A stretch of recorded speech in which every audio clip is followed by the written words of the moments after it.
Are we good? Are we live?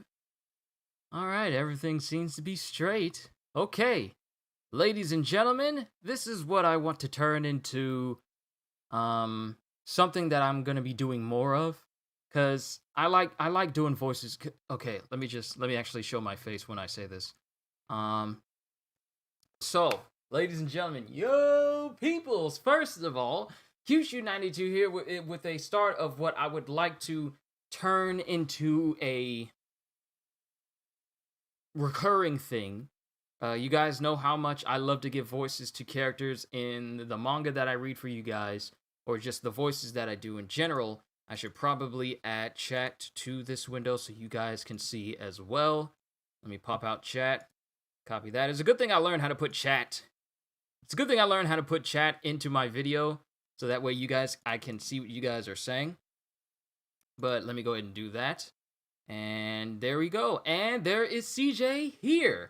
All right. So, ladies and gentlemen, I want to turn this into a recurring thing where I start to flex my voice acting chops a whole lot more. I know I do it on occasions whenever I do gaming videos, and I tend to put more effort into it when I do things like reading Solo Leveling, or Demon Slayer, or My Hero Academia, or One Piece, or pretty much any other series that I read and do a reaction to on this channel. I want to go forth and actually start to improve my voices. And I wanted to do this today because I really want, you guys are free to throw in characters that you want to see me do a voice for, whether it's characters that exist or characters that you make up. I want to do those, okay? Let me just say that. Let me get that on record, live, right now, so you guys can clip this if you want to. But I want to get better and better at my voice acting. And the thing is, I find myself doing voices literally every single day. Sometimes even not even really paying attention to it. When I'm at work, when I'm at my current job, I'm always doing different voices. Or whenever I'm walking through the house, I'm always doing different voices. Even my family knows that I'm always doing all these different voices all the time. So I want to get better at doing these. And I feel like if I do these, like what I'm doing right now, more and more often, I can get a gauge of where my range is and what you guys prefer, what type of voices you like, different things like that. I want to get better at it. So, today, to cap it off, we're going to be reading through some lines for a whole bunch of characters that I just love to voice, from Emperor Palpatine to Slade from the Teen Titans show to pretty much anyone else in between. Maybe even, I might even read some One Piece character lines as well, like Doflamingo or any other characters like that. I will find the quotes. I'll literally type them up, search for them, and then I'll read out those lines. So, I kind of want to get started right here and now. Let me get the mic to my face. And this is also going to be a good opportunity for me to find out the perfect distance to keep away from my face, so that I'm not just going peh, peh, peh, peh, peh, and all you hear is just the air just rushing into the mic. So that gives me, this is going to be a good test stream to see how close or how far away my mic needs to be in order for it to not only be comfortable for me at the volume that I speak, but also comfortable for you guys to hear. Because my voice doesn't matter much if all you hear is just loud screeching or unwanted puh sounds. So we'll work on it as we go. You guys just feel free to give me some feedback, and we'll let's go ahead and get started. So I have some lines here from season 4 of Teen Titans. A lot of Slade lines, but I kind of want to read all of his lines from season 1 leading up to season 4. So let me see if I can find Teen Titans season... Not the entire Teen Titans script. I just need Teen Titans seasons 1, 2, and 3 if Slade appears in there. So let's search for Teen Titans season 1. Teen Titans season 2. Now, mind you, my voice is not as big or as prolific as that of either Ron Perlman or Keith David.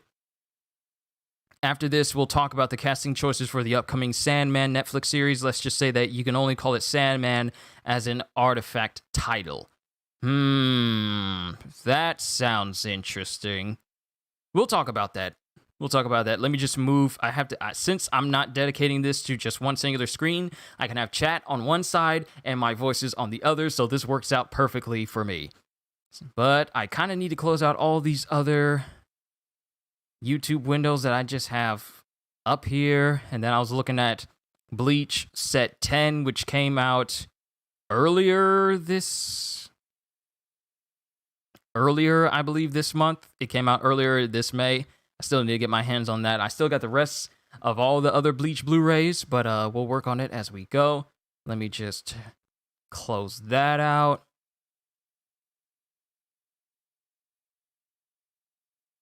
All right, that's Teen Titans Season 2. That's Season 1. And focus mainly on Slade. So let me get Teen Titans Season 3. Now, the thing is, Slade doesn't appear all that much in between Season 2 and 3, I think. Season 1, yeah. But not as much. Oh, they don't have Season 3. Well, let me put in Season 5. Let me see if... that ought to be fine. All right. So, let's look for some Slade lines.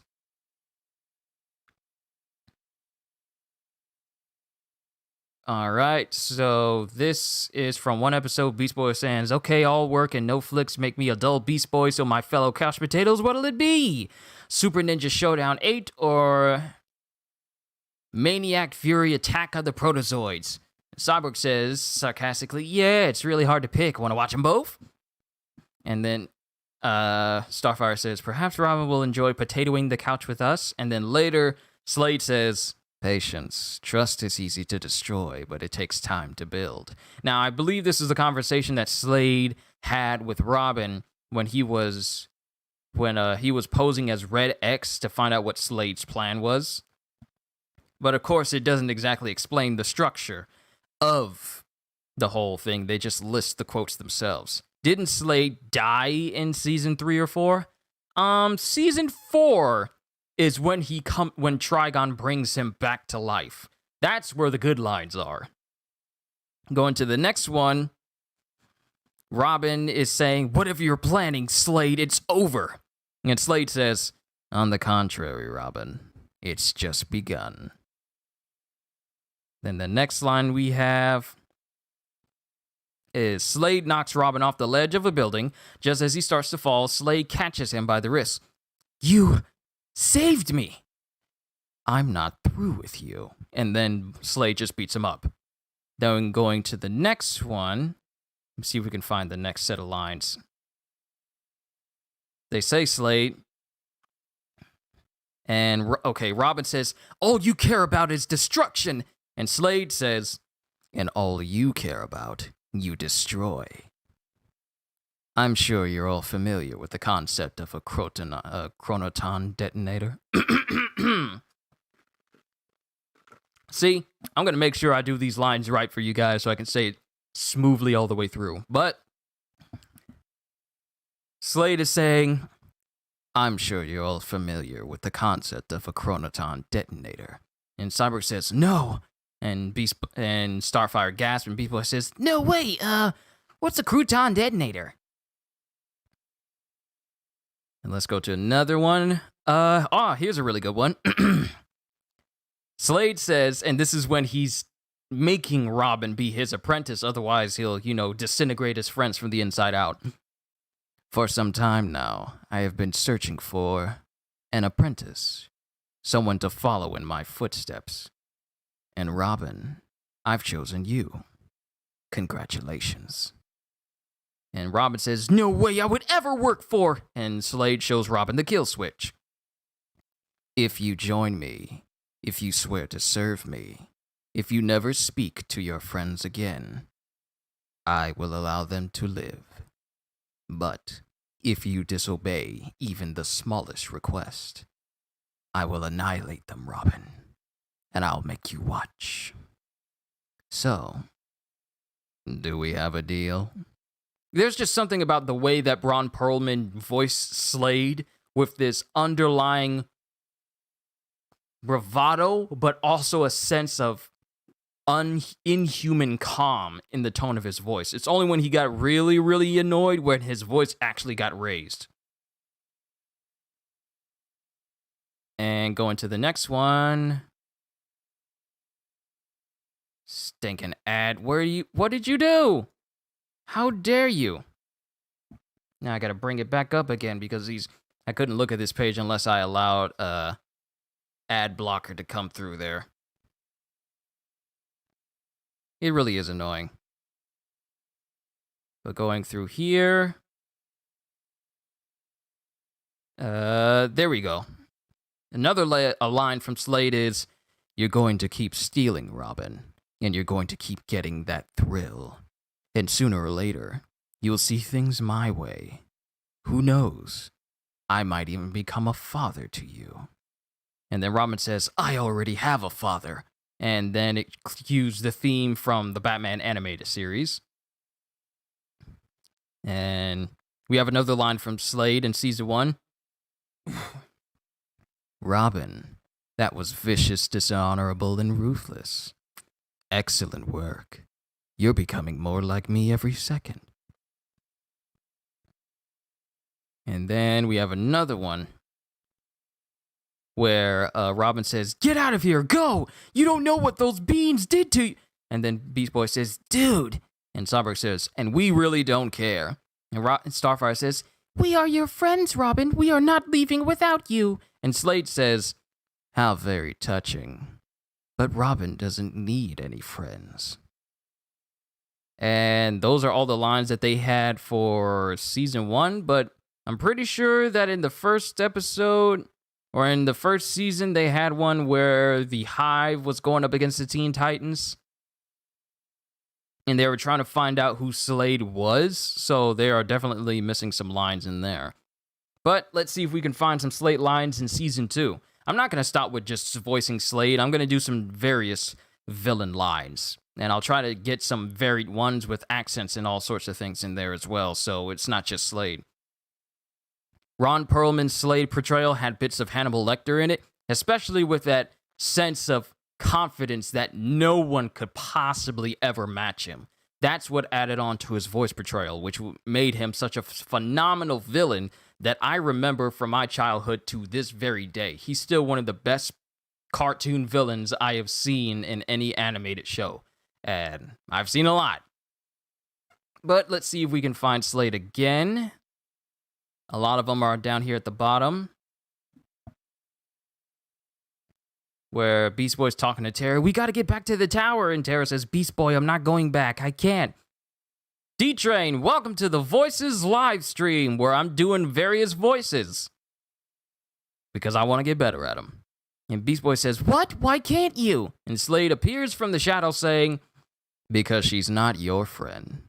She's my apprentice." And then there's another line where Slade is speaking to Beast Boy saying, "The girl you knew was practically an illusion, a fantasy. In reality, she's been working for me." And then after Slade zaps Beast Boy with a gun, Terra says, "No, I won't let you hurt my friend." And then Slade says, "Terra, you don't have any friends." And then there's another line where he's just saying, "Hello, Terra. Remember me?" And let's see, scroll down here to another one. And this is when Terra kind of gives in to following Slade. And Slade is saying, "You've had doubts in the past, made mistakes. But all that is behind you now, isn't it?" And Terra says, "Yes." Then Slade says, "You belong to me now, don't you?" And she says, "Yes." And then Slade says, "Will you obey my every command?" And Terra says, "She will." Slade says, "Will you fight by my side forever?" And then Terra says, "She will." And then Slade says, "And will you destroy the Teen Titans?" And Terra says, "I thought you'd never ask." That was a turning point when it came to the episodes of Teen Titans seeing their best friend turn against them and bring them all down. That was a bit of a shock. And then it comes to when Slade is explaining to Terra about her new suit, he says, "Your suit is more than a fashion statement, Terra. It is a sophisticated neural interface that gives me direct contact with your nervous system. Your power is my power. My strength is your strength. We are connected, Terra, united as master and apprentice. We fight as one." I might do some Sephiroth lines after I'm done with Slade, because I feel like I can do that quite well, especially with the deepness of my voice. And let's go over here. And he's talking to Terra as she's trying to take out Raven. And Slade says, "Overcomes, good Terra. You know her weakness. Exploit it." And then when she's preparing to bring her down, Slade says, "Finish her." And let's see if we can find another one. And then Terra, when it's found out that she didn't actually beat all the Teen Titans and tries to makes her way back to Slade to try and get help, she says, "I can't believe they almost beat me." And Slade says, "That was nothing compared to what I'm going to do to you." And then when Terra tries to take off her suit, she finds out that she can't. And Slade says, "You promised to fight by my side forever, and that's a promise I intend to make you keep."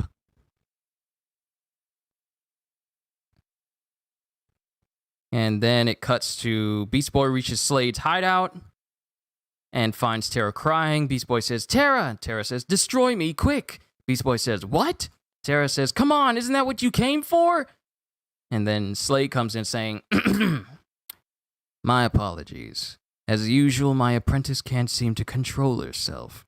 That's why from now on, I'll be controlling her every move." And Terra groans become louder as electrical currents surround her.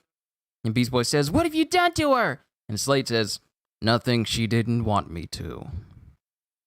And let's keep going through here. Those are all the Slade lines for Season 2 that they have listed. Mind you, I'm sure that is not all the lines that they actually have in Season 2.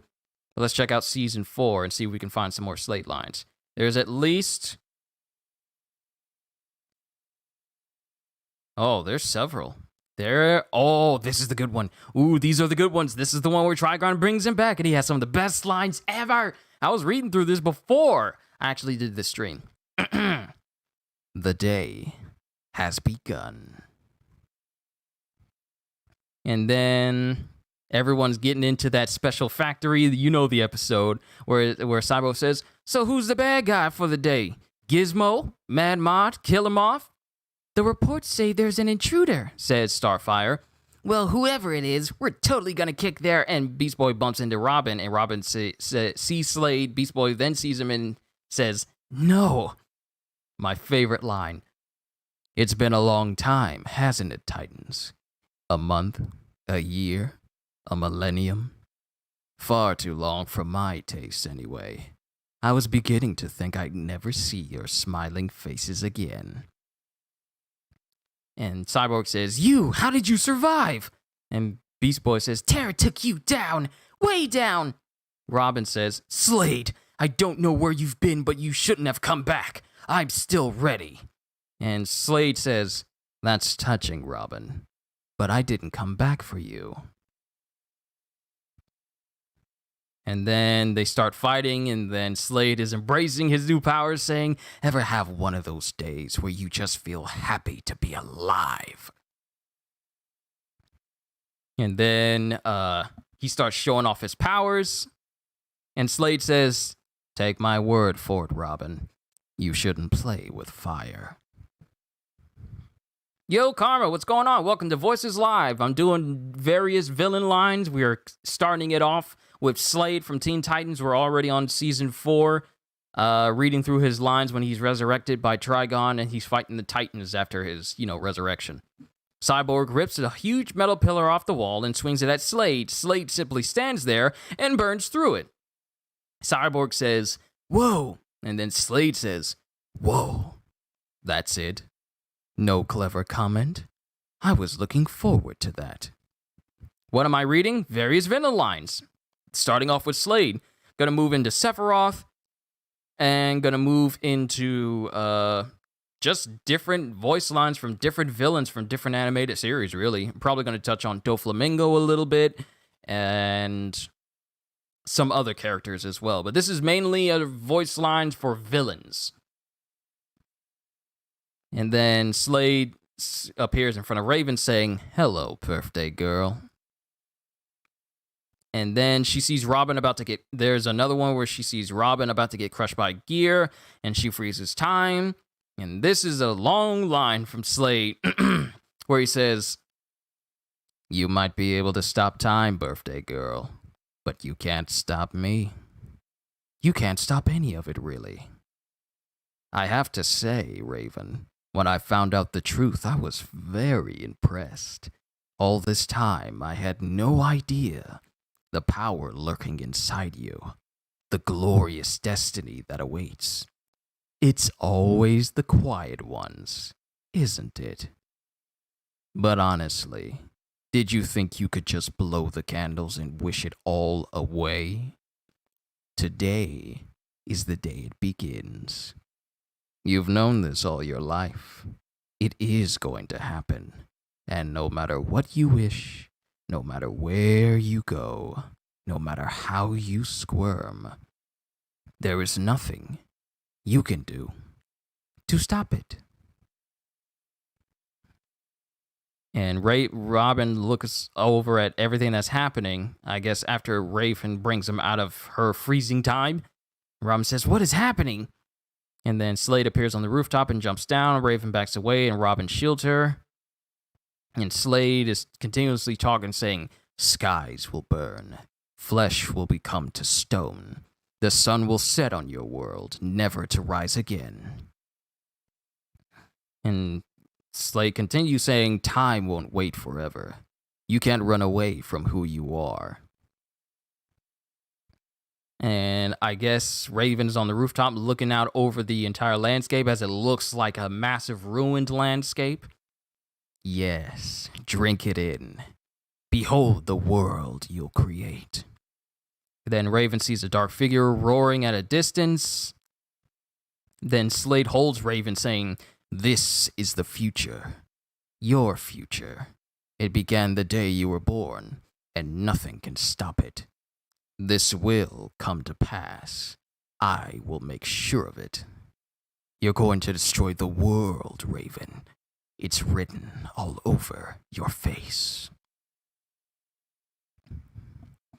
And then he says, "We'll be in touch." And he lets Raven go and she falls off a building. And then he leaves off saying, "Oh, and happy birthday."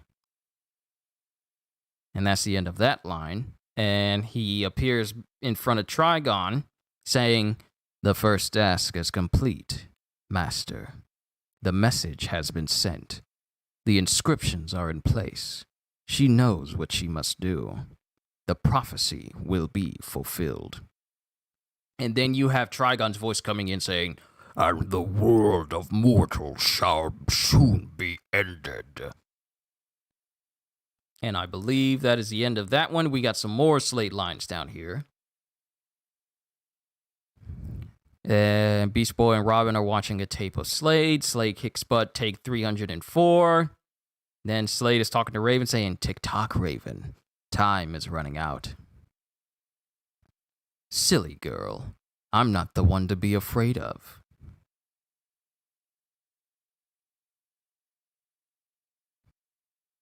And there's another line with Slade where he is talking to Raven saying, "Your optimism is quite enjoyable, Raven, but you're forgetting one thing. This is what you were born to do." And then we have another one where Slade just simply says, "I do love my job." And then we have another one where a black energy Raven rises from the ground and flies up and transforms into Raven. Slade says, "Only what any messenger wants, Raven, for their message to be heard. It's time your friends learned the truth. And if you won't tell them, I will. And then he continues speaking, saying, I didn't bring them into this. And he points at Raven. You did. The day you came into their lives. Tick-tock, Raven. Time is running out.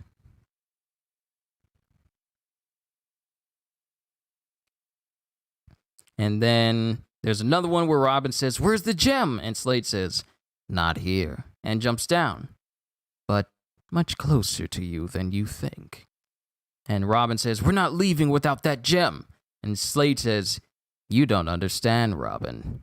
You're not leaving at all. And then another line with him saying, you know, I actually enjoy working for someone else. It lets me be a little more hands-on. I want to hear your rendition of Grand Regent Thrag eventually. From Invincible, I'll have to find some of his lines. And you know what? We might as well do it here on this stream. So add Grand Regent Thrag to the list as well. Who had the better bittersweet, almost feeric resolution between Garfield and Beast Boy and Terra, or Jake Long and Rose, the Hunts girl from American Dragon? Well, I feel like Jake and Rose, he actually, didn't he at the end of the series, when he beat the Huntsman, didn't he actually wish for Rose to never be taken by the Hunts clan so that her life wouldn't be what led up to that moment? So I think Jake and Rose had a better resolution. I want to say, because I can't really remember Beast Boy and Terra's resolution in Teen Titans. I can't really remember that, but I do remember the ending of the Jake Long series, the American Dragon series with Jake Long. I do remember that when he wished for that. And then okay, let me get back to Slade, and then we'll move on to another character. Just throw me some characters out there you guys want to hear, and I'll voice them on top of the ones that I said I was going to voice already. Struggling only makes it worse. And how I hate to see you suffer. Don't worry, this won't hurt a bit. And he summons a fireball. He is hit by a slab of rock and smashes into a wall. He uses his firepower to explode the rock and then flies down. How sweet. I said how sweet, like it kind of escaped me at the moment. How sweet. You've come back to save your friends. But you're only delaying their pain. Summons fireball and yours. And let's see. Black telekinetic energy envelops Slade and flings him across the room repeatedly. She then flies over to Slade, and Slade says, you can tell him yourself. The hour is near. Crushes him with a pillar of rock. She then flings him around the room, and as he's in midair, she pushes all the rocks onto him. She then summons a black energy raven, which attacks Slade and causes an explosion. Then Slade says, you might not fear me, but look who's afraid of you. Slade moves through the rock and disappears. Raven sees the other Titans in shock. This has got to be one of the more darker episodes of Teen Titans. The most apocalyptic day. One of the most apocalyptic episodes as well. Then here's one where Slade says, it's a beautiful day for the end of the world. And Robin says, Slade, we're ready for you. And Slade says, give me the girl. Robin says, no way. You don't really have a choice in the matter. I'm taking her. Oh yeah, you and what army? And an army of fire creatures appear, and Beast Boy screams, you had to ask, didn't you? And Slade, there's another line where Slade says, do you really want to spend your last day on Earth fighting?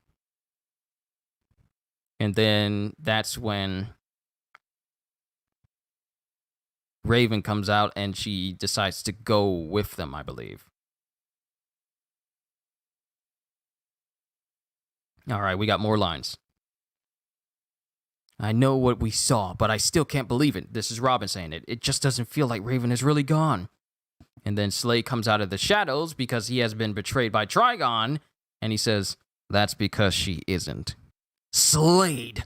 There's always that one way that Robin said Slade. He always said it the same way. Slade. With a Slade. Always the same exact way. Look it up. Look up anytime Robin says Slade in the entire series, and it's said with the exact same enunciation, inflection, and emphasis on the letters themselves. It is always said the exact same way. Slade. Always. Look it up. Look it up. Now that I'm thinking about it, I might look it up after this whole stream is over just to confirm my suspicions.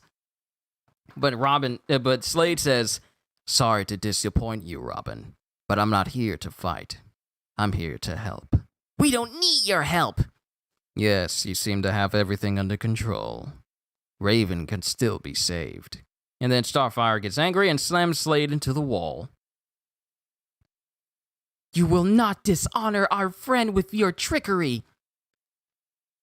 And there's another line where it cuts off the rest of that conversation, where Slade says, "It's the end of the world. Did you think it would be easy?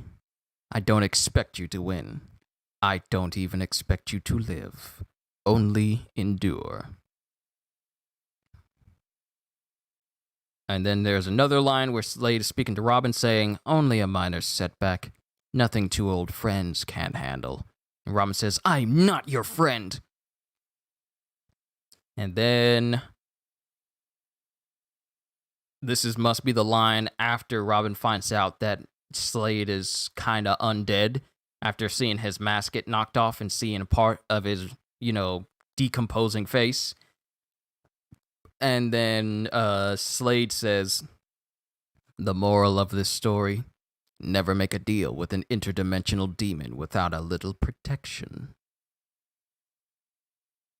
And then we have one where Robin says, "I'm here to save Raven, not pity you. Which way?" And Slade says, "I'm afraid this is where we part company. You'll find your friend along that path." What about you? "What I seek is in a somewhat hotter place." And then Slade walks away. That's it? No double cross? No cryptic threat? "I kept my word. How about a little gratitude?" This doesn't change anything. If I ever see you again... "I wouldn't expect any less." And then we have more. Soul Chamber Guard says, "The hollow journey of your fated vessel ends here. What you seek cannot be reclaimed." Perhaps, but it's not like I have anything left to lose. And then it cuts back to Slade again. Soul Chamber Guard speaking to him saying, "Your time in this world is over, human. Time to lie down with the rest of the bones." And then Slade comes back saying, "You first." And then the Soul Chamber Guard says, "How could you possibly expect to defeat pure evil?" "Actually, I'm not such a nice guy myself." Trips detonator, destroying the guard. White light pours out from the door, and a beam of it levitates Slade and restores his flesh. "Ah, my own flesh and blood." Picks up the guard's halberd and looks at the creature's smoking helmet. "Don't get up. I'll let myself out." And then it comes up to the final battle, and I believe final time we see Slade in this series, where he throws his halberd at Trigon, saying, "For the record, I'm nobody's servant."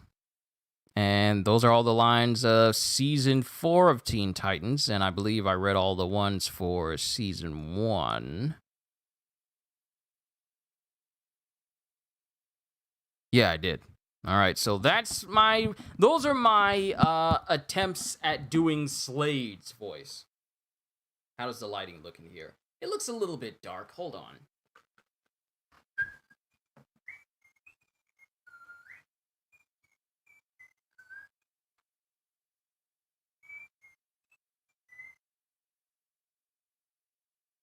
Oh, this just reminded me. I was listening to the English dub of Bo Bo Bo Bo Bo Bo Bo, and yeah, weird show. Very weird show. Quiet. I'm not trying to watch a Twitch stream right now. Let me just get a little bit of light up in here. Ooh, you bright. You kind of bright. I know, this isn't the most professional of voice acting streams, but I gotta make sure you guys can still see me while I'm doing all these voices, even though technically I could just do this and it works out the same way. But, I mean, that way you guys can kind of see my face, even though sometimes it doesn't move all that much. But those were all the Slade's lines. Now let's go ahead. I don't know why I picked this mic back up again. Now let's go ahead and actually look up some lines from General Thrag. Since CJ kind of wanted... This isn't the first time that CJ wanted me to do a voice for General Thrag. Grand Regent... Not General Thrag. I was thinking of General Zod. But Grand Regent Thrag. Let me see if I can find some of his lines. Grand Regent Thrag quotes. All right, so Invincible, Volume 1, Chapter 75. Let me see what he actually looks like. Seeing what he looks like can paint me a picture of what he could possibly sound like.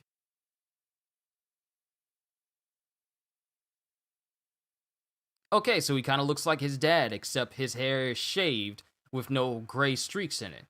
But what is it with Viltrumite males and their super thick brush mustaches? His dad has it, Thrag has it. What is it with Viltrumite and their mustaches? They're just addicted to that, aren't they? Okay, so we have what he looks like. Now, let's put together... Okay, let me look at his face again. He looks like someone that could possibly have Patrick Sate's voice, or...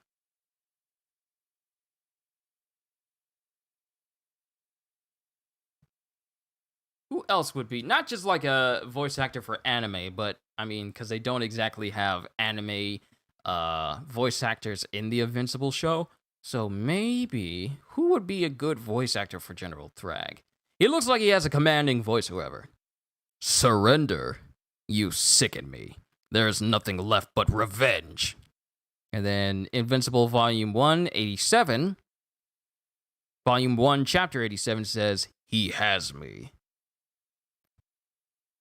And then Invincible Volume... There's actually just a couple here. Not too many, just a couple, maybe about a good 7 or 8 lines here.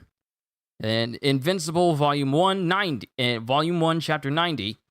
Of course you would survive the virus. To do so would betray the bloodline. For thousands of years I have acted as Grand Regent. Charge. It must be a genetic trait, the Viltrumite mustache. Exactly. For thousands of years I have acted as Grand Regent, charged with the task of locating the lost son of Argale, placing him on the throne of Viltrum. Your father. You. No. I will not yield my position to traitors. If I have to forfeit our time here on Earth, so be it. And then we have another one from Invincible Volume 1, Chapter 77. They're kind of mixed in here, because 77 should have been right underneath the whole surrender, you sicken me, there is nothing left but revenge. But Invincible Volume 1, Chapter 77 is, before you overreact, take notice of the fact that you couldn't make us leave if you wanted to. What I propose is this. We will live among you. The people of Earth will not even know we are here. You will not even know we are here. You will not interfere with any matter on Earth. We do not want our presence to be known. We will not attack you, but we will not help you. My people will blend in, live as humans with humans. We will intermingle. We will interbreed. This is the only way to ensure our survival of the Viltrumite people. We will restore our ranks over the course of thousands of years. Human DNA has been proven to make near-perfect hybrids. the closest thing we have to pure-blooded Viltrumites. Our children and our children's children will join our ranks. Their children will have children, and our ranks will swell with the infusion of human DNA. You will allow us the time to restore our numbers, to rebuild our empire. Adam Sosta, welcome to my Voices live stream. I'm just doing different villain lines, just seeing how they sound and just flexing my limits of voice acting potential that I have. But that was Invincible Volume 1, Chapter 77. Then Invincible Volume 1, Chapter 135 is, look at this blood of Arkal. Just looks like blood to me.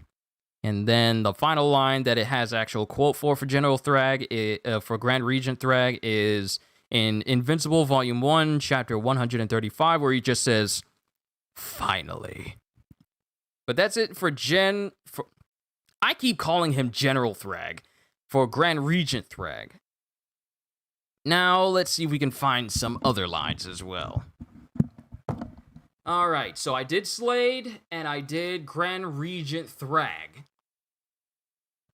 Let's see if we can find some lines for some other villains. I have waited a long time for this moment, my little green friend. I do Palpatine enough, so I don't need to do Palpatine lines. Let's see if we can find some Doflamingo quirks. Doflamingo quotes.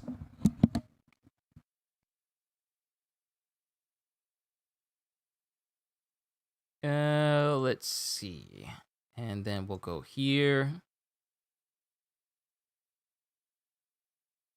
All right. Here's one.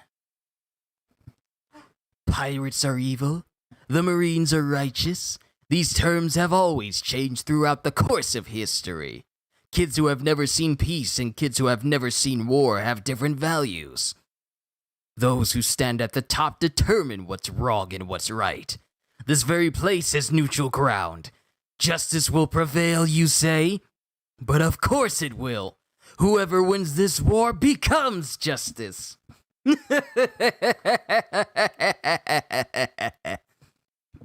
always like the Japanese dub of Doflamingo's laugh. He's all like...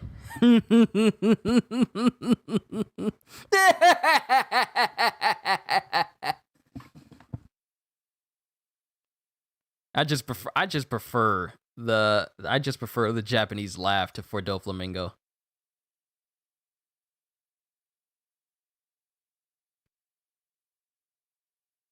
Okay, one of Doflamingo's most memorable lines is about his family. I lost my mother when I was 8 and killed my father when I was 10. Those with the title of executive or above are my family, with whom I've shared my joys and sorrows. They're the only thing I have. I won't forgive anyone that laughs at my family. Understood? And another one is, there's a difference in the look of the ordinary vagabond and that of a determined man. We also can't forget about his burn on former villain turned good guy, Crocodile. I highly doubt he's a good guy, so I don't know what this guy's saying. You should try learning more, you filthy crocodile. Alright, so 1 is neutral ground, 2 is difference on look, is family, battlefield quote, new era will begin. Alright, here it is. The time is almost here. Go and lay the groundwork. A world where only true pirates can survive will soon be upon us. Those without power, flee while you can. The tide will bring those of unmatched power and the new era will begin.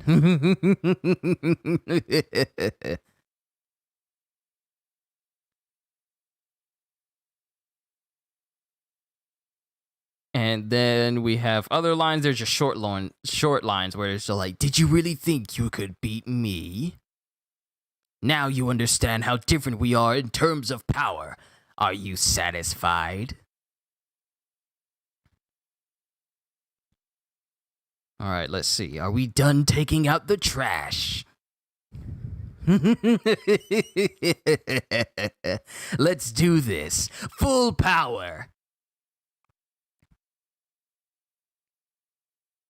With regard to both strength and ability, you have no hope of winning. I won't let you get in my way. I'll make good use of that territory. Okay, so now they're just taking... Okay, I understand. I see where these lines are coming from. They're taking some of these lines aren't even in the anime. They're from One Piece Pirate Warriors 3. Some of these are from One Piece Pirate Warriors 3. I'll make good use of that territory. That's when you completely take an enemy's territory in the game. These are not quotes from the anime or from the manga. These are from the video game. Some of these are just paraphrases. I need the official lines.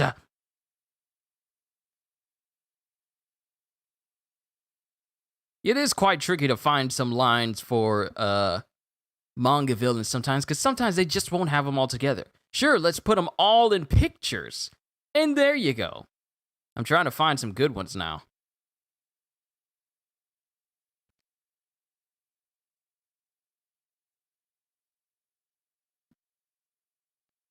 Your laugh for Doflamingo is so good. Love it.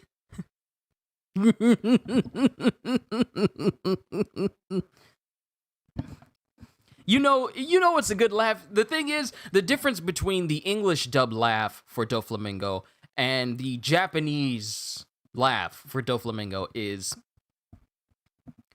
the Japanese laughs as if his teeth are closed at all times whenever he laughs. But the English dub laughs as if his mouth is slightly open. So with the English dub, it's all like... when the English dub is all... with a slight hint of raspiness... that's the English dub. English dub is... and the Japanese dub is... I like the Japanese one. It's like... I love that. I love the Japanese laugh for Doflamingo so much. I really do. Every time I try to look for a quote for Doflamingo, it just doesn't show it. It has nothing but the pirates are evil or his justice speech. It has only his justice speech.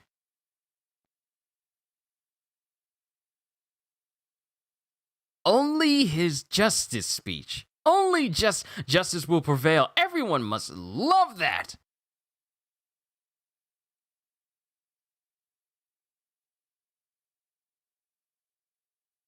I need to find some more lines. I need to find the lines for Doflamingo. There got to be some quotes. A place where I can find all the quotes of Doflamingo if I can. Because I kind of want to do some more voices for him. And they keep telling me about the justice. Justice will prevail. Does no one know any other quotes for Doflamingo? I can't just flip through all the pages in order to find a good quote from him. Stop giving me the justice speech! Is there nothing else you would like to quote?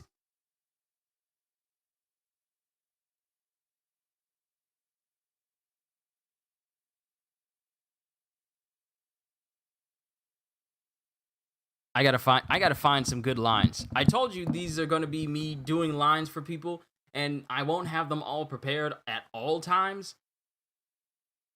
Wow, it got dark in here.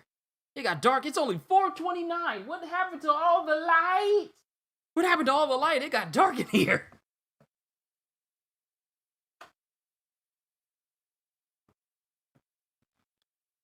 That natural lighting be something else.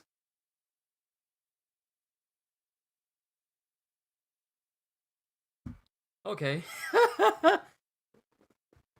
Yeah, the Japanese version just sounds more menacing. I know, right? Nothing against the English dub actor. But you can just kind of tell the difference. You can just kind of tell the difference in terms of, like, laugh quality, length, and overall impact to people. Actually, you know what? Maybe if I just go to Doflamingo's actual page, it'll have a list of what he actually says. If I go to miscellaneous...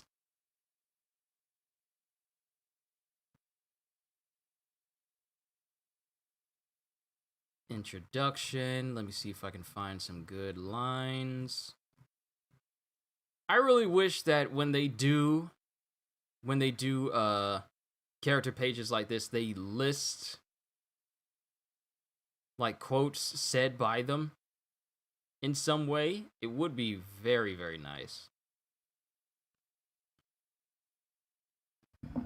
And then we have his quote that was passed on the law where he says, "Weaklings can't pick their way of death. Curse your bloodlines then. You people were born as lowly trash, destined to be controlled. You humans and I are completely different."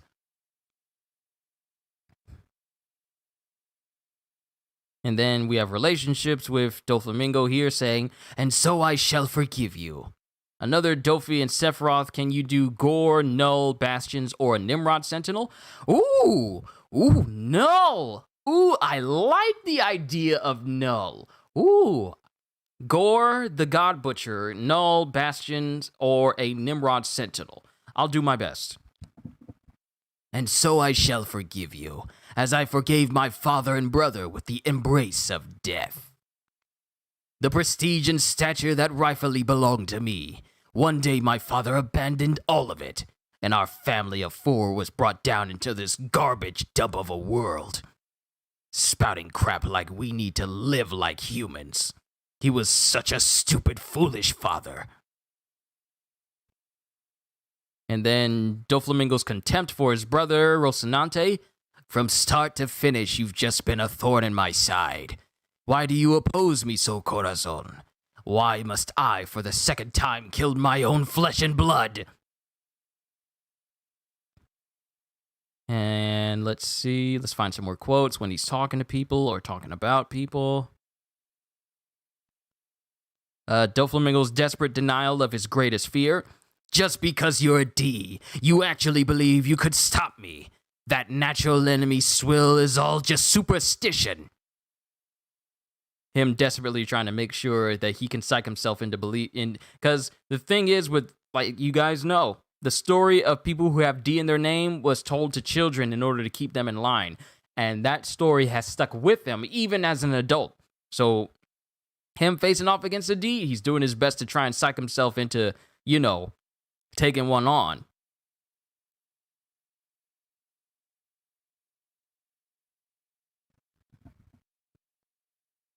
And let's see if we can find some more powers. Let's see if we can find some more lines.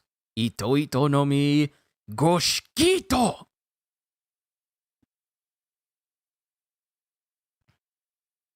I love his lines. "Parasaito." And then Skypath Sora no Michi, he doesn't actually say that. "Goshikito. Obahito. Tamaito. Bracknaito. Torikago. Fubraito. Kumo no Sugaki. Itonoko. Asurito. Brekoaito. Ofuaito. Biroroaito. Yabawaito. Frapsuredo. Godsuredo.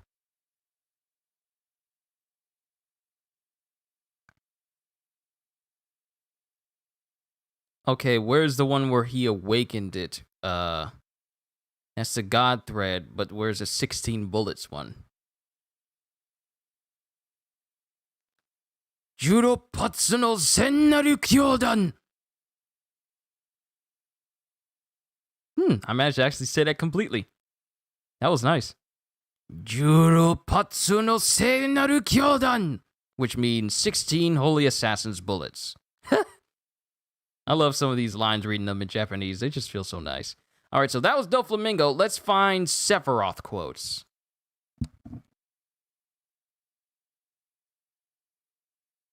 Sephiroth.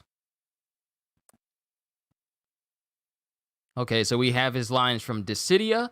Let's see if we can find his lines from Advent Children. and his lines from his lines from the remake as well.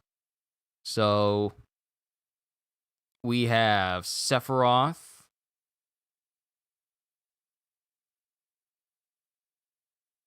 All right, let's go through his whole list. Well, not the entire list, but let's do Decidio Duodecim. Where here's his line against the Warrior of Light. Light shall be laid to rest here. And Garland, enchained to the cycle. Furion, flowers wilt but in an instant. And against the Emperor, I am the ruler of the planet. Against Onion Knight, a hero of prophecy falls eventually. Cloud of Darkness, a cloud with no will bores me. An obvious reference to the only cloud that catches his attention is the strife kind. Against Cecil, light and darkness always clash. Against Cain, your tricks cannot change fate. Against Golbez, do you still yearn for the light? Against Bartz, are you a child? Against X-Death, I shall rob you even of your void. Against Gilgamesh, a petty ghost from the rift.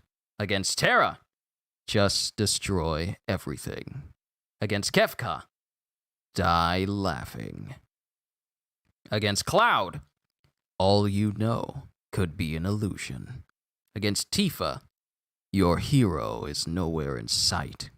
Against himself, a clone, or are you? Against Squall, solitude isn't heroism. Against Laguna, some don't have a care in the world. Against Ultimecia, you should let go of your past.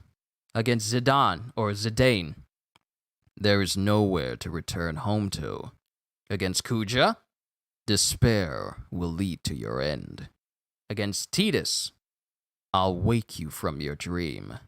Against Yuna, I shall crush your prayers. Against Jecht, seems I do not have to hold back. Against Shantoto, at least you'll help me kill the time. Against Prish, you will know what true terror is. Against Vaughn, only despair waits in the clouds. Against Gabranth, one who lives in endless nightmare. Against Lightning, you are also a cursed warrior. Against Feral Chaos, is that all? You can do better than that. And against Chaos itself, even a god gives in to despair. So those are all of Sephiroth's lines against characters in Decidio Duodecim, which I still own, by the way, but I can't play it because the battery cover for my PSP is broken, and I can't ever use it ever again. But it's sad. But that's Decidia. Let's try Advent Children, then the remake.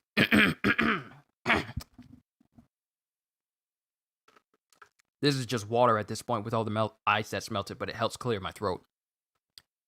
Good to see you, Cloud. And then it's Cloud is going up against him saying, Sephiroth, what do you want? The last thoughts of the Geostigma's dead. Those remnants will join the life stream and girdle the planet, choking it, corroding it. What I want, Cloud, is to sail the darkness of the cosmos with this planet as my vessel, just as my mother did long ago. Then one day we'll find a new planet, and on its soil we'll create a shining future. What about this planet? Well, that's up to you, Cloud. And then we have an assortment of different lines here. I've thought of a wonderful present for you. Shall I give you despair?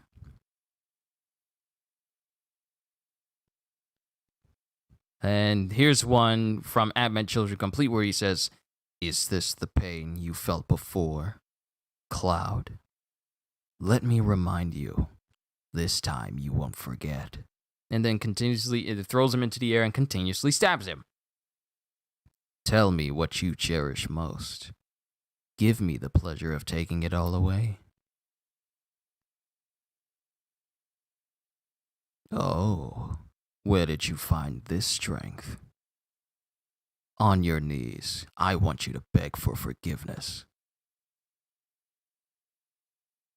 And then here's another one where he says, don't pretend you're sad. Why tremble with anger that's not even there? And then here's another one where he says, face it, Cloud. All you are is an empty puppet.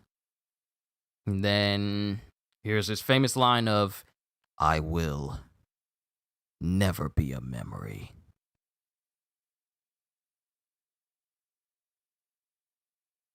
And those are pretty much all the majority of his lines in Advent Children Complete. Let's see his lines from the remake. And I'm still gonna say it in the manner similar to George Newbern, because for me, that's still the best voice for him. For me, not saying that the voice for him now is bad, but I just prefer George Newbern. Good, Cloud. Very good. Hold on to that hatred. And then here's another one where he says, this planet is my birthright. And then here's another one where he says, Mother, the days have come again. And here's another one where he says, fate is not to be taken lightly, Cloud. And another one where he says, can you not see your future? The reunion is nothing to fear. I am your everything. A touching reunion. I'm just going through the lines as I say them. You are too weak to save anyone, not even yourself.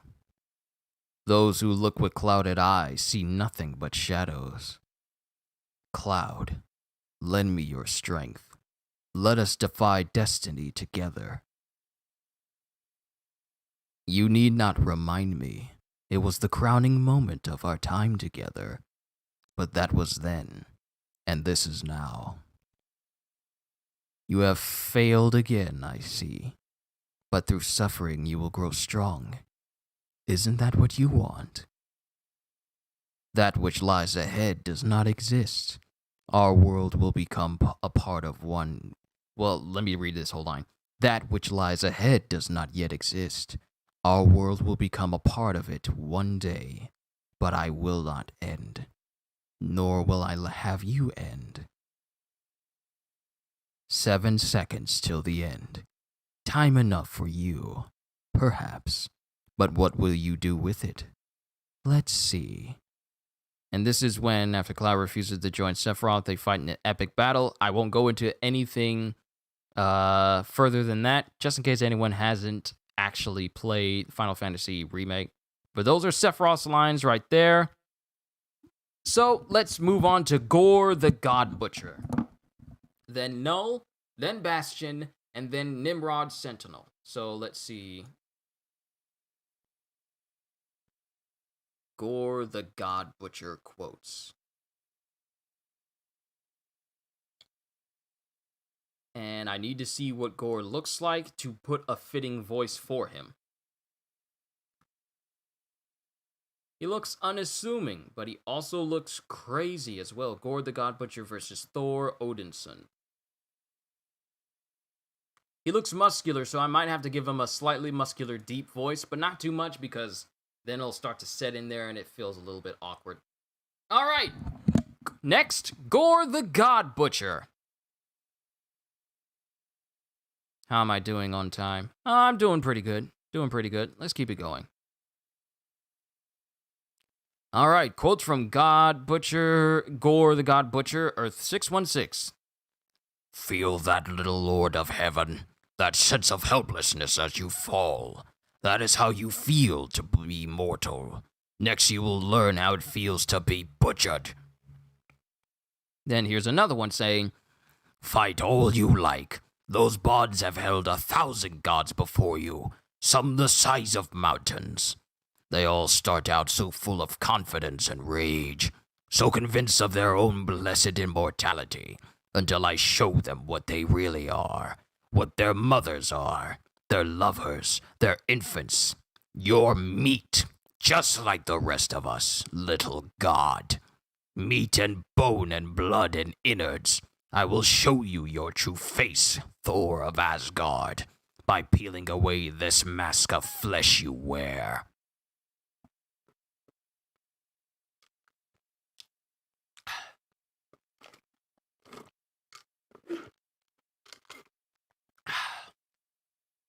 He's got a lot of lines. My name is Gore, son of a nameless father, outcast from a forgotten world. I have slain my way through multitudes to stand here at the genesis of all things. Blackened by vengeance, wet with holy blood, one simple dream still strong in my heart, the dream of a godless age. And then we have some other ones. We're almost done with some good quotes from Gore here. Help you? Help you? Where were you? Where were you when my children were starving? When my wife was screaming for your help? When my mother was being butchered like an animal? Where were you when we needed our gods? And then another one where he says, two omnipotent brothers squabbling with each other while all of existence withers around them. This is exactly why I've always despised your kind. This is why all gods must die. And then here's a quote from him, and welcome to here's just another quote here. Yes, come, little king. Welcome to All Black the Necroverse. And those are the quotes for Gore the God Butcher, at least the ones that they were, quote, at least the ones that they made for him. All right, Null is next. Null is by far one of the most impressive villains that I've seen thus far. Let's see if we can get some quotes from him.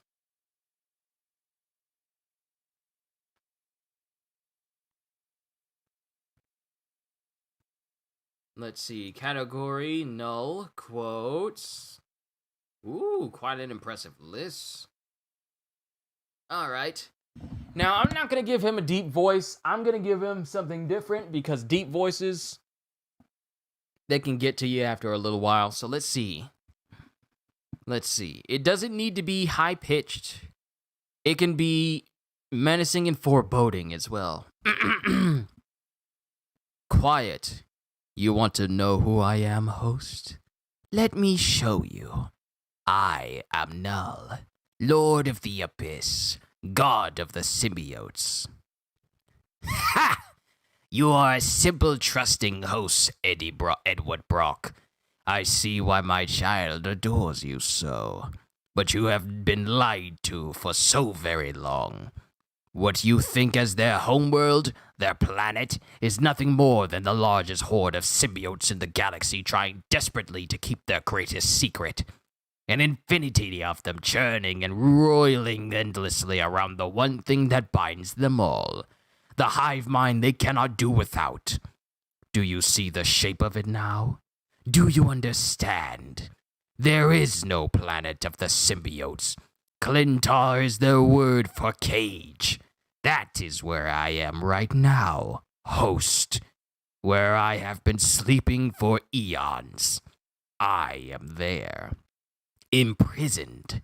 As I am here piloting this, what did your people call it? The Grendel. Thank you for releasing my other Eddie Brock. Though I'm not sure how much you had to do with the choice. No doubt your symbiote has been reacting to my resurrection on late. No? I'm sure must be quite overwhelming for you both. But all is well, child. Your God is awake, and God is coming. When this Grendel is complete, when I find its missing parts, it will come for me. It will free me from my Clintar, from my cage.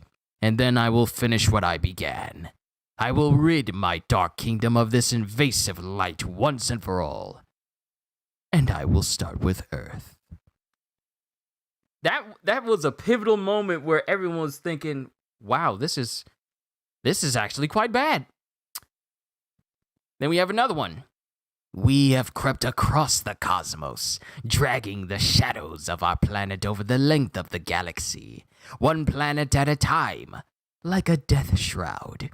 You are next.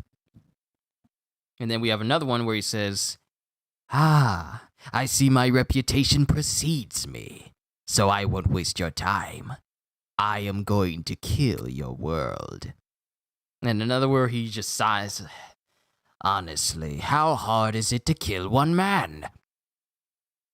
And another one, he says, everyone will burn, and you will watch. You know the pain of all black, don't you? Well, now you've had the honor of being killed by its creator. Then here's another one for Null. You, my hive, my rebellious children. You are special, something new.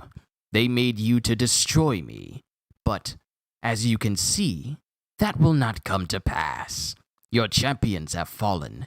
This planet is mine, and you have failed. But you need not die here like the rest. You are special to me. You are, in many ways, my son. I will give you the darkness. Together we will end this war. Join me, or I will burn this world to the ground. And we have another one. That's the legacy of your kin, boy. You've had it all wrong. You've had it wrong all this time. The ebony blade can only be wielded to its mightiest potential by those impure of heart.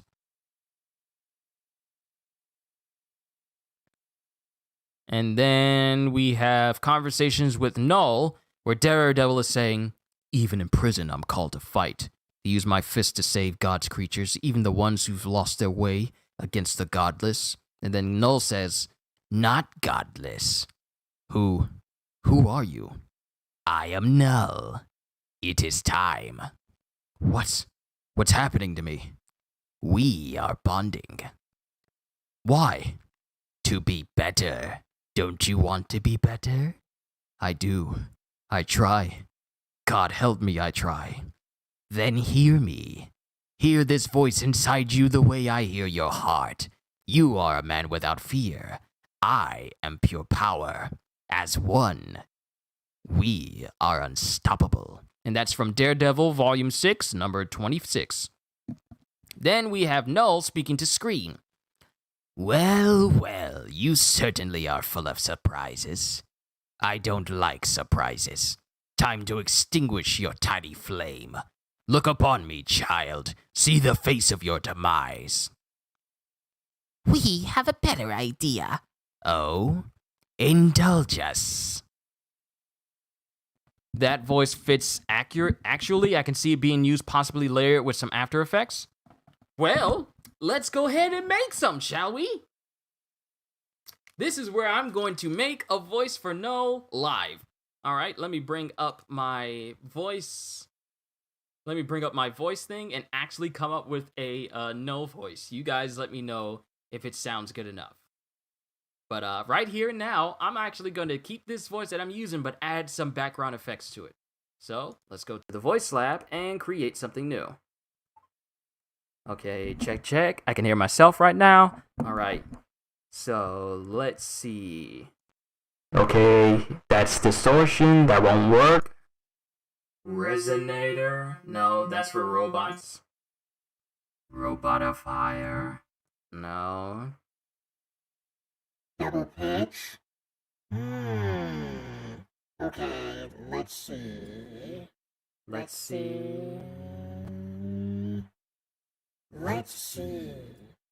me reduce the pitch of the other voice. I am Null. I am Null.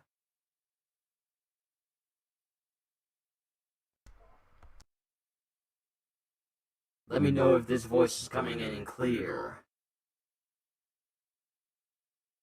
I am Null. I am Null. I am Null. I'm trying to find a good mix here, but with it sounding too odd. I am Null. No, no, no, no. I am Null.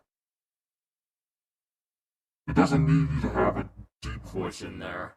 You gotta find the right one. Trying to find the right one. It's clear. Okay, so you guys can hear the voices I'm making up right now? Let me know. Okay, let's see. Let me put this off to the side. So while I'm editing it, you guys can let me know if it sounds good enough. It's kind of tricky to speak and also hear your voice in your ears and still keep your sentences concise a little bit. It's tricky. It's not impossible, but it's tricky.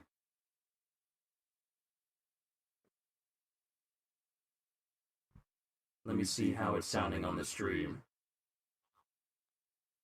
Okay, my voice is coming in nice and clean. Okay, so let's edit it a little bit more. Let's give a perfect voice for Null. God is coming, and God is here. This might be the best voice for him. Ooh, yes. I am Null, and I am here for you, my rebellious children. You've been writhing in this light for long enough. I am here to free you from this chain of goodness. All shall return to the dark. You know, that's actually a good one. I like that. I like that one a lot. Alright, let me change it to Null. And save. I just gave it a double pitch and tried to shift it a little bit. Alright, Null voice is saved. Go to my voice box, custom. Wait, did it save it? Okay, this is Ultron. This is custom. Why would you call... Okay, now I need to rename it. Null. And... there we go. Alright, there's Null. And let me go to my Stream Deck so I can immediately switch to it. Switch out the voice with Null. And I have a new voice. On my Stream Deck, I'll switch the icon to that of Null's face, so that way I know which one it is. Which means I gotta read through those lines again, but in this voice. Sweet. I'm glad I'm doing these, so that way I can make brand new voices for different characters for you guys. I love this so much!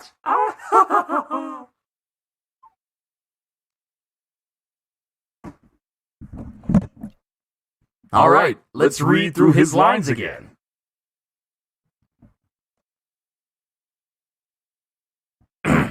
Let's read through his second line that I did for him.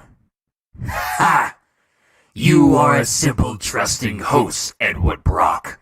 I see why my child adores you so. But you have been lied to for so very long. What you think of as their homeworld, their planet, is nothing more than the largest horde of symbiotes in the galaxy, trying desperately to keep their greatest secret. An infinity of them churning and roiling endlessly around the one thing that binds them all. The hive mind they cannot do without. Do you see the shape of it now? Do you understand? There is no planet of the symbiotes. Clintar is their word for cage. That is where I am right now, host. Where I have been sleeping for eons. I am there. Imprisoned, as I am here piloting this, what did your people call it? The Grendel. Thank you for releasing my other Eddie Brock. Though I'm not sure how much you had to do with the choice. No doubt your symbiote has been reacting to my resurrection on late. No? I'm sure it all must be quite overwhelming for you both. But all is well. Your god is awake, and God is coming. When this Grendel is complete, when I find its missing parts, it will come for me.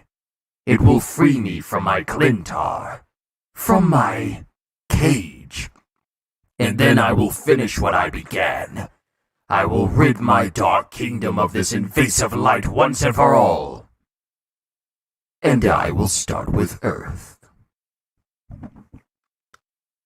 So how did that sound as a voice for Noel reading through that entire line?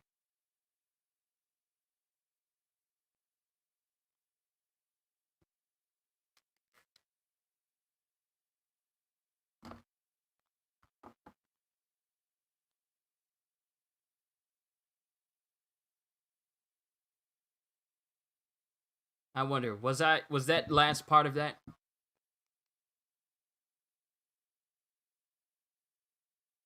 I'm listening to my voice go back through that, and I'm wondering, maybe I should have gone just a little bit more with the raspiness of the voice.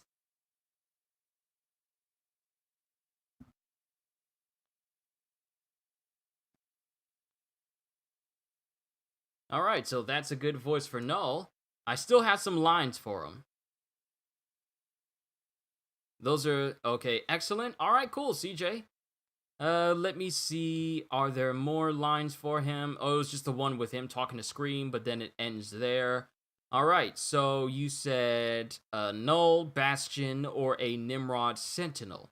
Alright, so we might wind up making some new voices for a Nimrod Sentinel here. But let's look up Bastion's voice.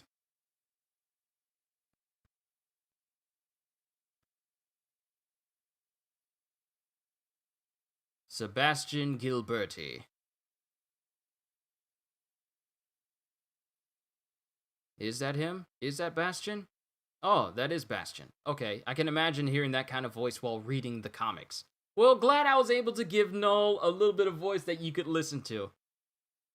Okay, so Bastion quotes. Let me see if I can find actual Bastion quotes.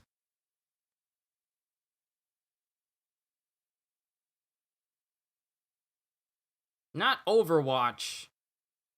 Bastion from Marvel.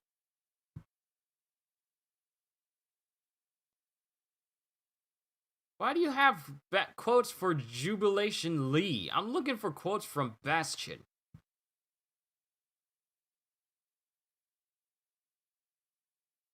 But the dude looks mechanical. Bastion was born when the giant robotic Sentinel Master Mold, having absorbed the advanced Sentinel prototype Nimrod in its system, fought the X-Men, who saw no other way to stop the virtually indestructible amalgam except to force it through the Siege Perilous, a pan-dimensional portal which subjects those who pass through to the judgment of the universe's highest powers. Okay, so let me see what his powers are. Techno-forming, can command and control computer systems. Okay, so he's basically akin to that of Brainiac, but in Marvel. Which means I gotta give him a robotic voice. But it's gotta be deep as well, so looks like we're making a brand new voice again! Alright. Resonator. Robotifier. Not good enough, because it sounds monotonous. I don't like that. Okay. Operation Zero Tolerance, Schism, Messiah Complex. Okay, I don't need a vocoder in there. I need not the distortion. Double pitch. Yeah, we're definitely gonna need double pitch on this. Definitely gonna need that. And add resonator. Resonator.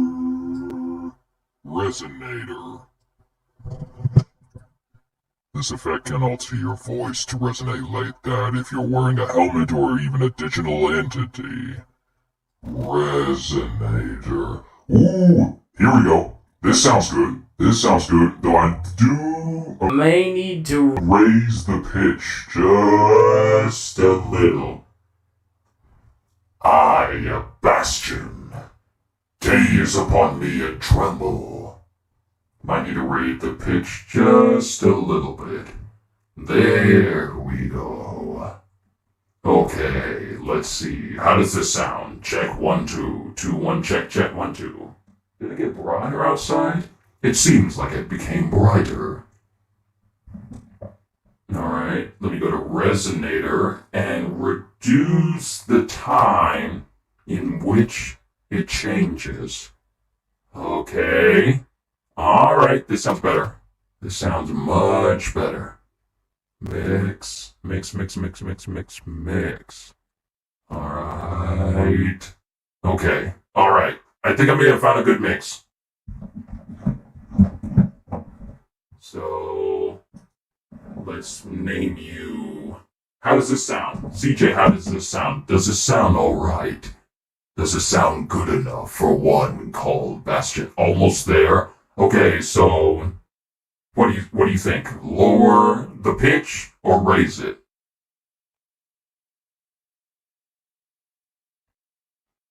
Because I might end up using this template for Nimrod, but make the voice deeper. Since, it's Nimrod. So either I raise the pitch or lower it. Lower. I am Bastion.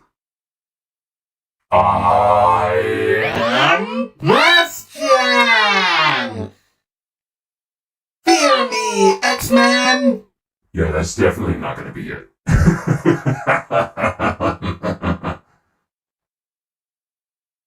Let's see. Deeper pitch right here.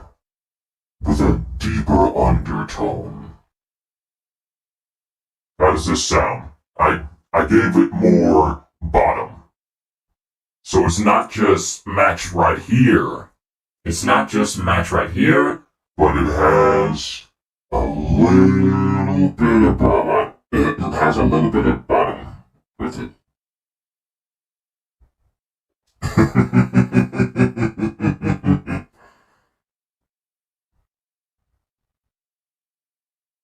Okay, how does it sound now? I've taken my hands off the controls. Let me know how it sounds.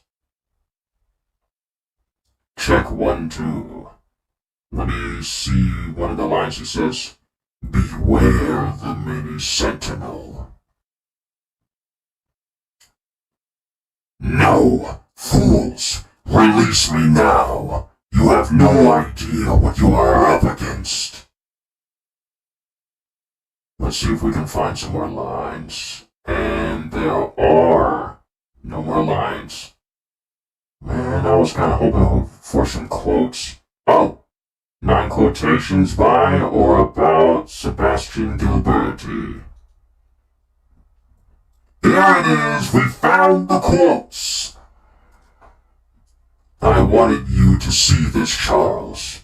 But more than that, I wanted you to understand your goal, your crusade, your sacred dream. It's over. Here's another one. Tracking them through conventional methods has proven fruitless. Whether that's a technology he possesses or an ability the girl is manifesting, we can determine later. For the time being, all of our mutant hunting methodologies are functionally useless, as are the X-Men's. But we, unlike them, are not completely blind. Because I've planned on absolutely everything. The techno-organic virus that has allowed me to resurrect you all burns within Cable as well. We won't track the X-Men. We won't track the girl. We won't even track Cable.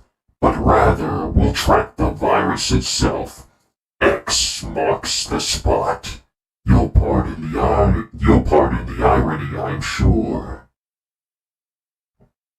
Target Shatterstar and Miller are liberating Target Banshee sanguinely.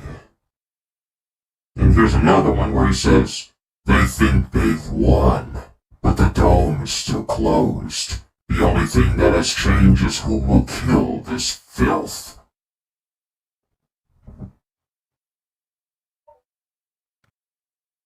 So that is my voice that I have for Bastion. CJ, let me know if that sounds good enough. If not, then I'll just tweak it until it's good enough.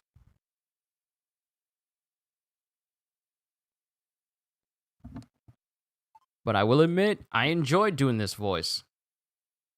Let me call this Bastion then. Alright. I'm going to have a lot of custom voices by the end of the stream, ain't I? Okay, Bastion and save. I might change it just a little. Maybe raise the pitch a little on the bottom, so it's not just purely...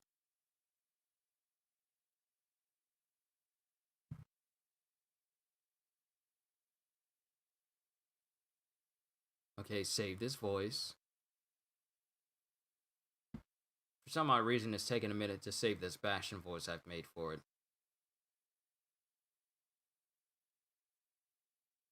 Wow, you're really taking a while, aren't you? When making the voice for Null didn't even take remotely that long.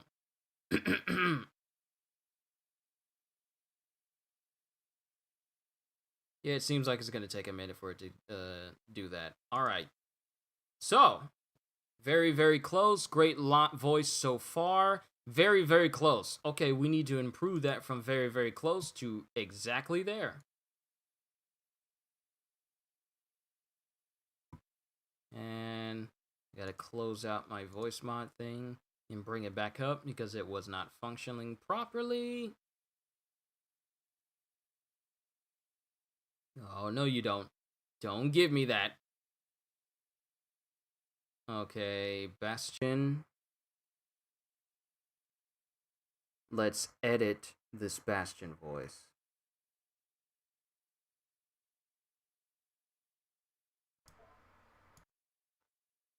Okay. If we're gonna do this, we're gonna do this right. And get his voice to where it needs to be. So you can say that, yeah, this is actually really good. That's what I'm striving for. Not just very, very, very close, but good.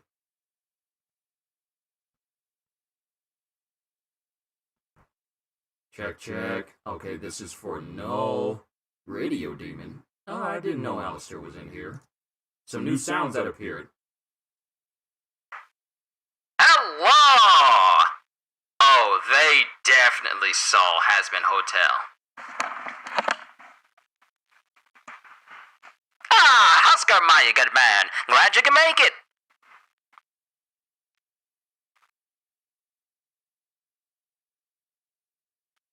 Radio Demon. I might as well call this Alistar. Welcome to my one-in-a-lifetime show! I like this voice now. Thank you! This has now become one of my new favorites. And favorite? Good lord, it's good to have a lifetime license! Then there's a Sentinel. Sentinel? Ooh, new ones. Sentinel. Target acquired. X-Men. Wolverine. Ooh, this might be the voice I use for Nimrod. There is a lot of bass in this voice. I like it. I like it a lot. Ooh, my headphones. Doesn't Hasbin Hotel have songs in it? Yes.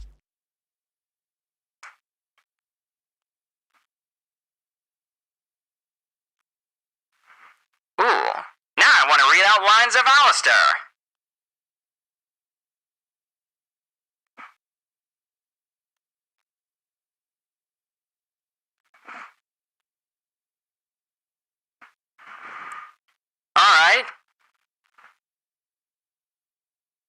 Alright, we have lines for Alistar from the entire thing. Hello! May I speak now? Excuse my sudden visit, but I saw your fiasco on...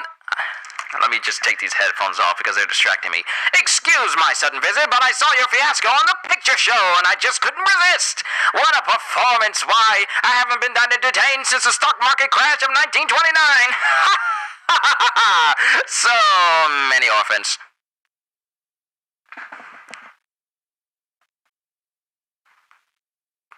Yeah, if I wanted to hurt anyone around here, I would have done so already. Now I need to make Alice this hotkey effect. I might need to change up my Stream Deck sound so I can add more sounds to it.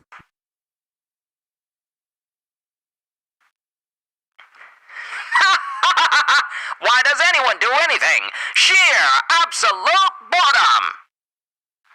Consider it an investment in ongoing entertainment for myself. I want to watch the scum of the world struggle to climb up the hill of betterment, only to repeatedly trip and stumble down the fiery pit of failure.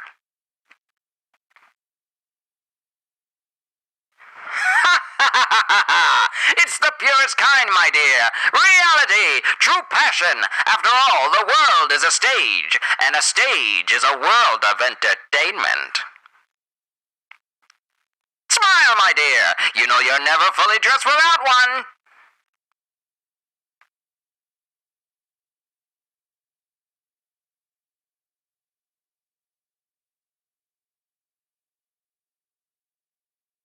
Lots of good Alistar lines. I must admit, lots of good lines. But now I'm going back to the regular voice. All right, so we did Bastion. Let's go ahead and pull up Nimrod. Was it? Nimrod Sentinel. All right, let's pull him up. And I'm going to use the Sentinel voice that it gave me for Nimrod Sentinel. Nimrod.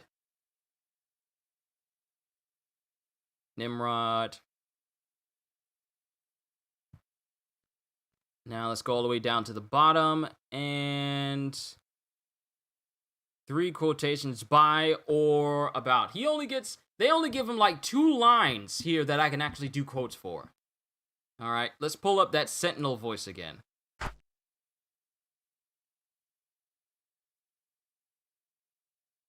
And let me see.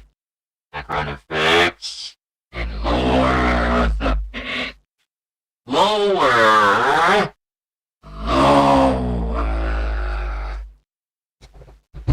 Rocket punch. Alright. Ow, my goodness, that bottom is something else. Rocket punch. What would this sound like if I had a sound system plugged up to it? It would be shaking my room with the amount of bottom coming through. I might need to raise that a little. That is something else. I am Sentinel Prime. And I have background effects turned on. I am...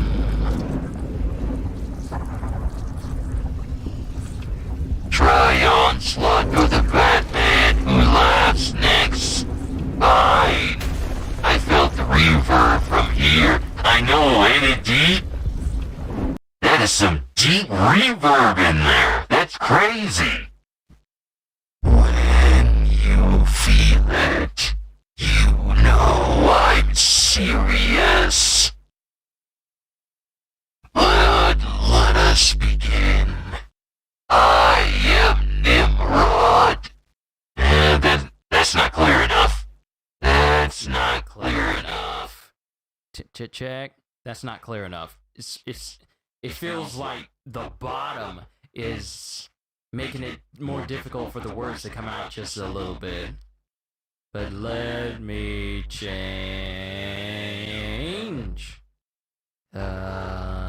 Let's keep it there. I am Nimrod. I am Nimrod. I am Nimrod. I am Nimrod.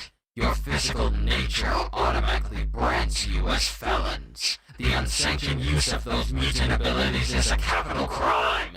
Punishable by death. To save mankind, Nimrod must destroy mutant kind. Was that clear enough?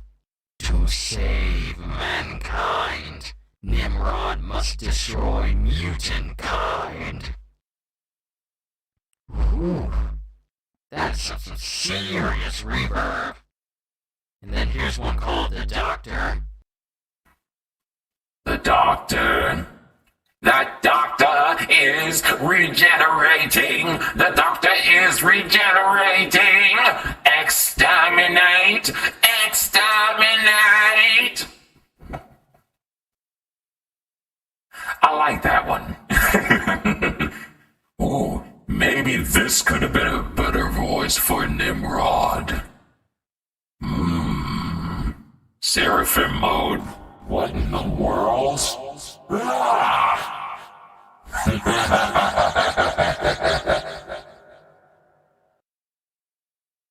This might have... I like this one. This is far better. I like this one. I like this one better. For Nimrod. Let's read his lines again. I am Nimrod. Your physical nature automatically brands you as felons. The unsanctioned use of those mutant abilities is a capital crime, punishable by death. To save mutant kind, Nimrod must destroy... To save mankind, Nimrod must destroy mutant kind. And I will. You X-Men have no possible chance of defeating me. It is mathematically impossible.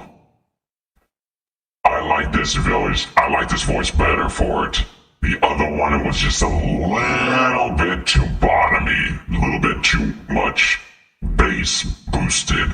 This one fits perfectly. Let's actually test out the background effects on it real quick and see what they're like. Wow, sounds like I'm in a Dalek holding cell. Exterminate! Exterminate! Exterminate! Exterminate! Exterminate! The Doctor is regenerating! I love this sound. I'm sorry. I just love it so much. Please forgive me. Those last 2 or 3 after effects would sound great for some berserk characters. They just might. Alright, let me turn those sounds off. Alright. There's the Dark Lord sound that I created for Kamish when I was reading through Solo Leveling. Then there's Iron Q, even though Iron Man has never sounded this robotic before. And then there's All for One. I don't think so, because I am here. Then we have... This is... What in the world? What happened to my voice that I had set for him? This is just my normal voice for Bastion. Oh no, we got to fix this. Okay, where was it? It was... Resin... No, it was... No, it wasn't that. Double pitch. And where was the resonator? Okay. Increase. Feedback. And... okay. There we go. Alright. I change. Okay. Then we have Claptrap. Hello, Traveler! Or Mini Claptrap, if that's the route you wanted to go. Ha-ha! Okay, Bastion. Alright, Bastion's voice has risen fits. Then we have Null. And then we have Ultron. How could you be worthy? You're all killers. Had to kill the other guy. Wouldn't have been my first call. There's only one path to peace. The Avengers' extinction. I'm just trying out different voices here for you all. I'll make up some more later. Alright, do we have any more voices you guys want me to go over? Let me switch it back to normal. Seriously, do you have any more voices that you guys want me to go through? And if I don't have the voice or I can't, and if they have like an extra dimensional type to their voice, I'm more than happy to create a voice using my voice mod program here for me to bring it to you guys. So far, I'm enjoying this immensely. I could do this all day. How long have I been doing this for? An hour and 25 minutes? That's stocky. Hold on. Here's one thing I neglected to do. I have neglected to add this to my copy link.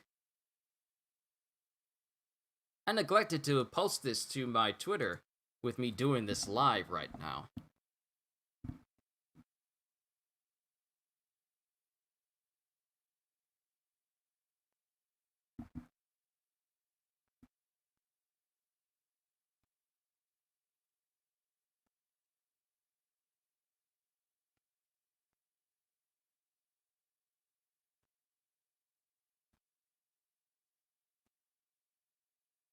Alright, let me add in hashtag voice acting.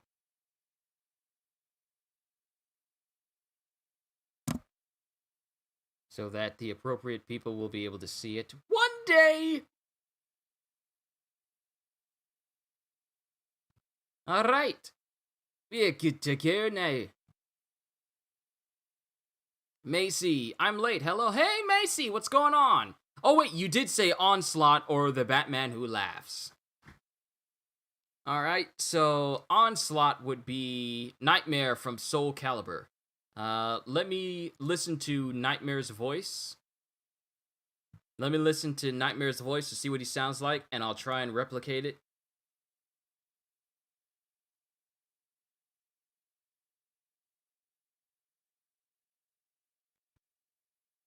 Nightmare, Soul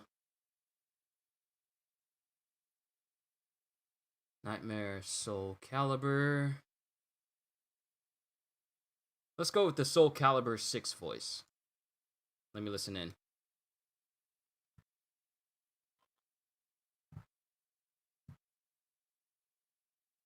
Alright. Let me see if I can find an appropriate voice for that. I'm enjoying this so much. Alright, let me see. Okay, this is normal. The nightmare will devour your soul! That's too deep, because nightmare is actually a little bit higher than that. So let me find a different one. The nightmare. No. The nightmare! No. Far too Dalek-like. The Nightmare. No. Let's see. We'll find another one. The nightmare. No. It has two different tones to it. The nightmare. The nightmare will devour your soul! Something like that. Let me listen to it again. The nightmare will devour your soul! Okay, this voice might fit just fine.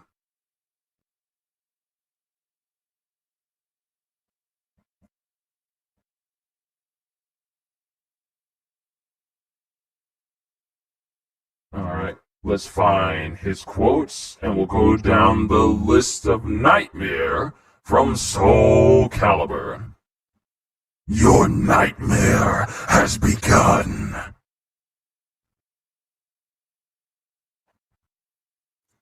Sacrifice your soul to me. Sword, quench your thirst. And then, obviously, the nightmare will devour your soul! There is no turning back. My father's killer, so we meet again. Dexter Pure. Dexter Purpure. Yeah. Dexter Purpure, you ungrateful fool! Your madness, how it shines like a beacon! Blood, darkness, I shall drown the world in both! There we go. Sounds good. Sounds good. I like this. Sounds good. Alright, let's keep this voice going. Let's keep it going. And I got your cat. I got the chat off to the side so I can always see your feedback on it. Alright, let's see. My sword, do you still thirst? My sins can only be cleansed with blood. I shall kill you 1,000 times over. I have not finished with you yet. No matter how bright the light, some shadows cannot be expelled.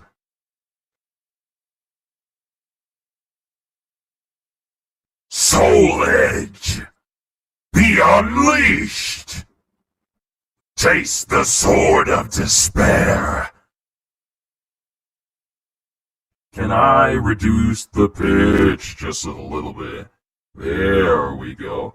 That's much better. Yes. Much better. Soul Edge, be unleashed. Taste the sword of despair. Never shall you wake. I thirst. Silence. This nightmare shall consume you. A fine soul. Most pleasant. Darkness devours all. Are you ready to be crushed? Soul Edge, lend me your strength. My only salvation is revenge. I will avenge my father. Witness the power of Soul Edge. You shall make a fine sacrifice. Yes, try to resist. I have no regrets. I shall avenge my father.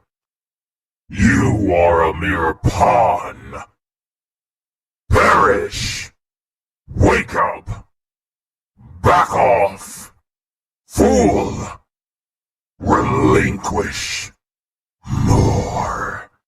I shall crush you. Eat this. This is it. Die. Repent. Time to die. Hand over. My blade. I need more. Out of my sight. Ready? Stand back. Futile. Now watch. Scatter away. Drown in darkness. Give me your soul. Fall into the abyss. Not enough. Stay down. Fly high. Die here and now. All shall quake. You can't win. You pitiful fool. This is futile. How you struggle. You defy me? A fine soul. In the name of my father. Petty. Souls, come to me. Your soul, give it to me. Give in. Dexter Purpure. Little girl. Sinister Sable. Comrade. Sword, grant me strength. Soon, father. Pathetic. Weak. I shall crush you to dust. None can withstand my blade. You will know despair. Give me your soul. You can't win. Very good. Descend into despair.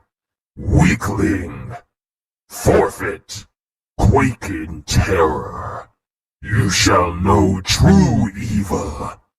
Is that horn just for show? And now, I'm gonna get myself something to drink. Because a line like Nightmare, I am reaching deep into the I can't do that too much, otherwise I may lose my voice a little bit. So let me get some water, and I'll be right back.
I have returned.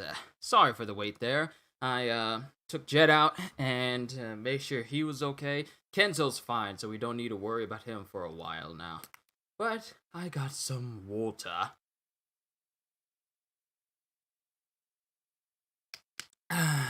There we go. All right. Back to it. Where was I? I had it on Dark Angel. There we go. Alright. Where did I leave off?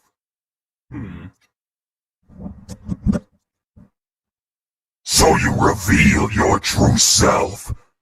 Descend into despair. Your obsession is pathetic. Not good enough. You shallow fool. You know nothing. Do you loathe this sword? Why do you hesitate? See how you tremble. Sorry. Onslaught, the Batman who laughs, Hush, and one of the apostles from Berserk. So, Zod. Alright. Let me get off of Nightmare real quick before I lose my voice from how much he wants you to literally rip your throat out. Alright, Onslaught. So, let's pull up Onslaught. And let's pull up his quotes.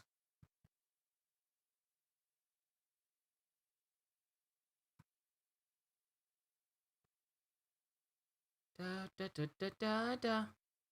Da da da da da da da da da. Da da da na na na na na. Okay, so Onslaught was a sentient psionic entity created from the consciousness of both Professor Xavier and Magneto.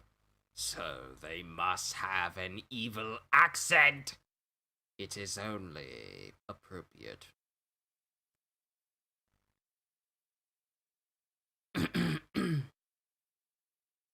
Alright, let's see if we can find a good voice. It's been a while since you've done Asvel from Soul Calibur 6-2. Okay, so let me pull up his voice.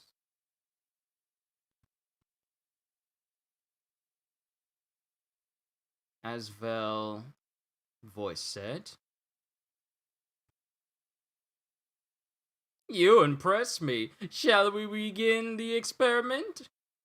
Well, I know I can use my regular voice for him. I just need to look into quotes as well. But Onslaught, the Batman who laughs, Hush, Zod from as one of the apostles from Berserk, and Asvel as well. So let me pull up Onslaught. He has a couple of quotes here.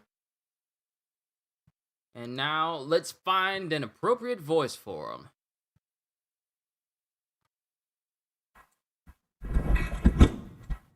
No.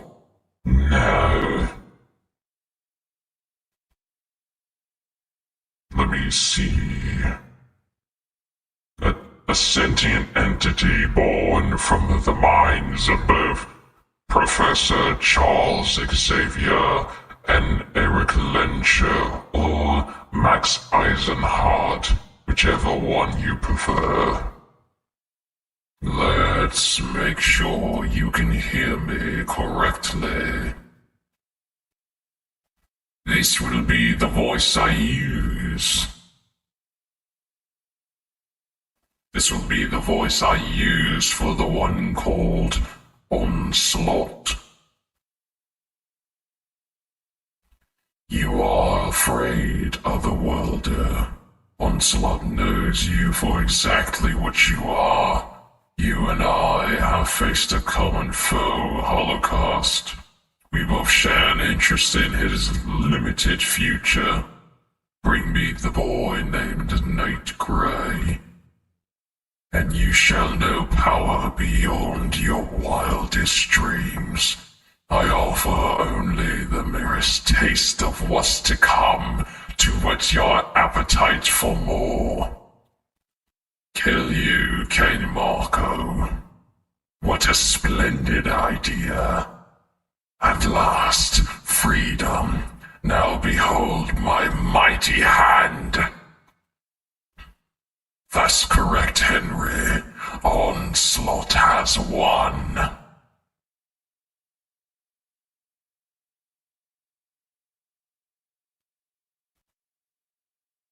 Alright, give me a sec. Let me switch to a normal voice. All right, so we have a conversation with Ant-Man, Beast, and Onslaught, where Beast says, "It's him, it's him, it's him. I felt it was so powerful. I felt it. I know he's back. Now he's back." Hey, slow down and make some sense, would you? Who's back? Me. I am back. Onslaught.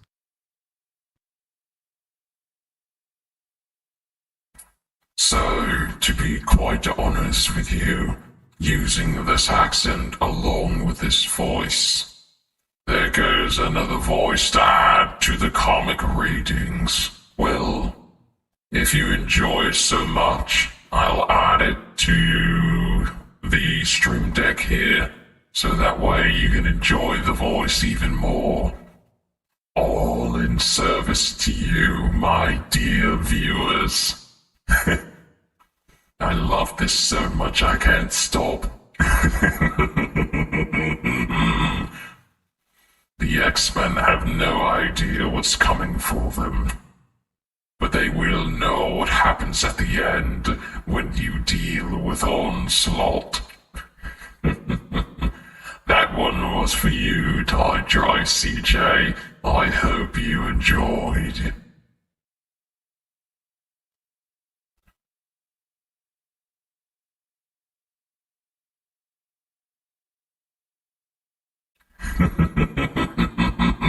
You're very welcome. Always here to be a humble servant to the people, as long as it suits my needs in the end.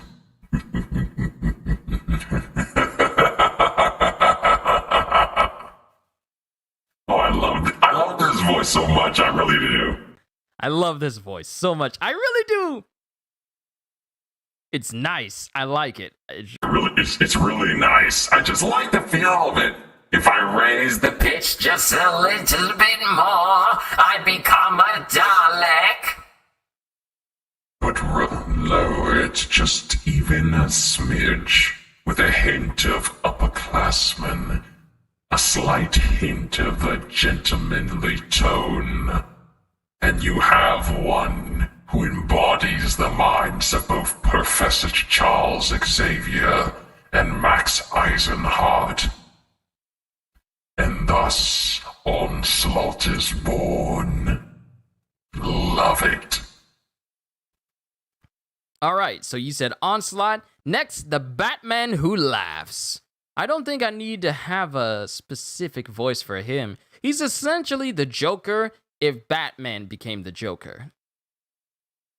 So let me find some lines for him, and then we'll move on down the list with Hush and one of the apostles from Berserk. And then Asvel as well, even though his voice won't be hard. So some of these voices I'll actually be able to do with my own voice without actually using a voice moderator for them, which is good for me.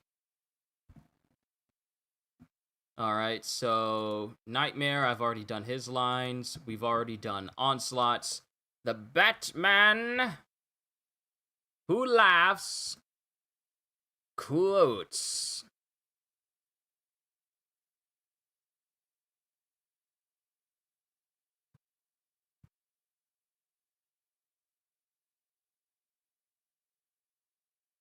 All right, let's see. Oh, okay, we have lots of quotes here. Thank you, Batman Fandom Wiki, for listing all of his quotes.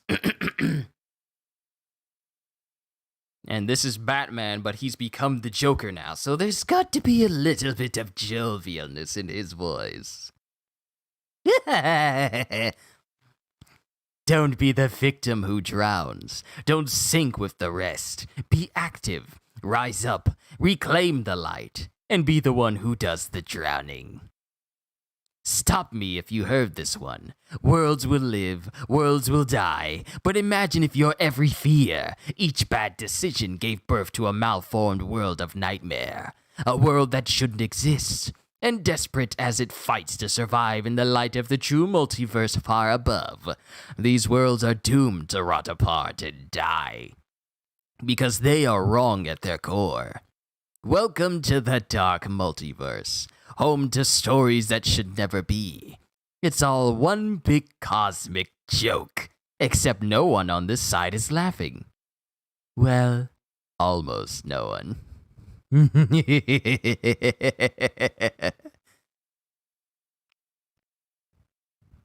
I know I'm not exactly the Bruce you were hoping for, but I am Bruce. We all are. Let me remind you of a story we have in common. On my world, I developed ways to eliminate the Justice League. Then they found out and were so disappointed in me. I betrayed their trust. It was a dark time for the League. But in all honesty, I was holding back. Now imagine if 7 Bruce Waynes put their heads together. What horror could they be capable of? If they were to say, develop separate murderous Batcaves meticulously designed with each of you in mind? So I hope you appreciate our work because you're going to die here.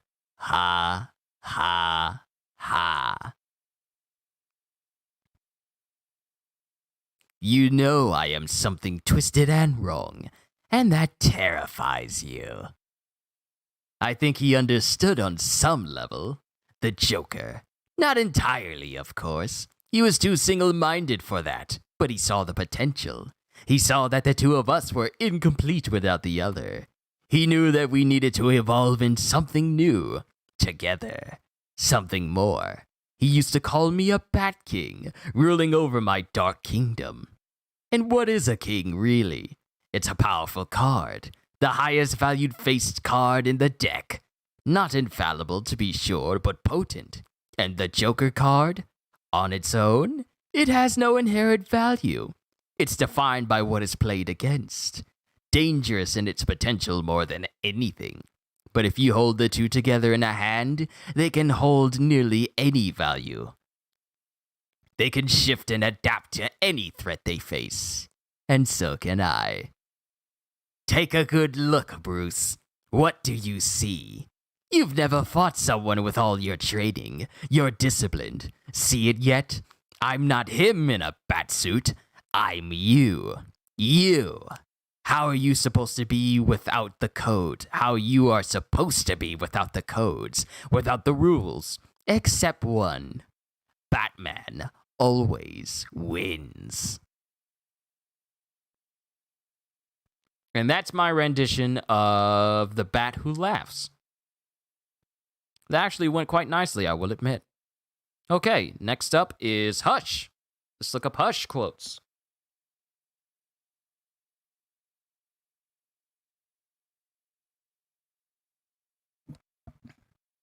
Okay, let's see. Thomas Elliot, New Earth quotes. Let's go through there.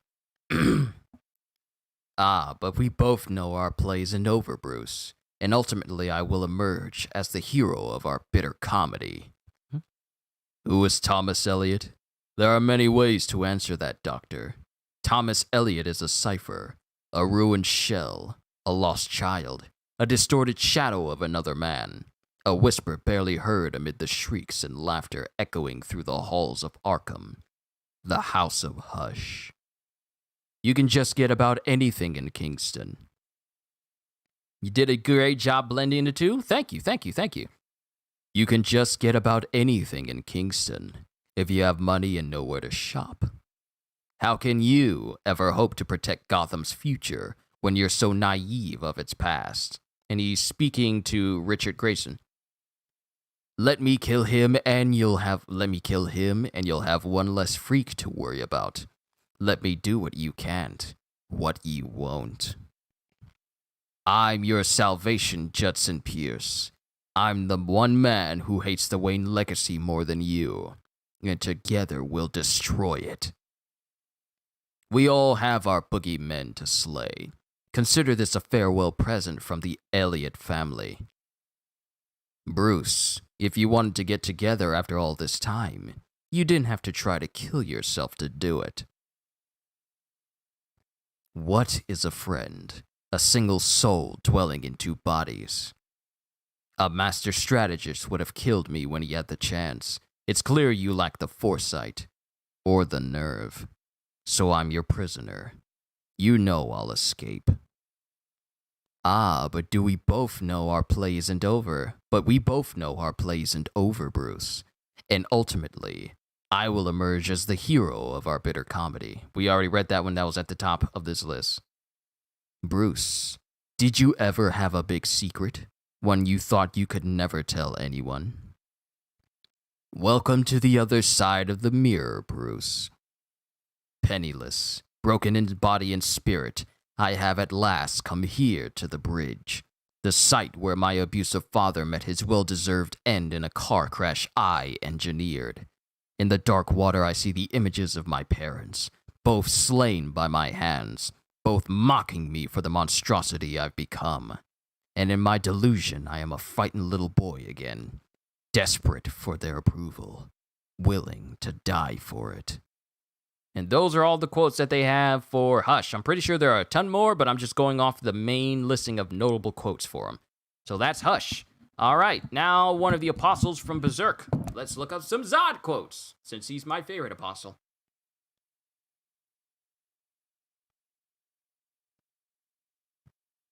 Nosferatu Zod.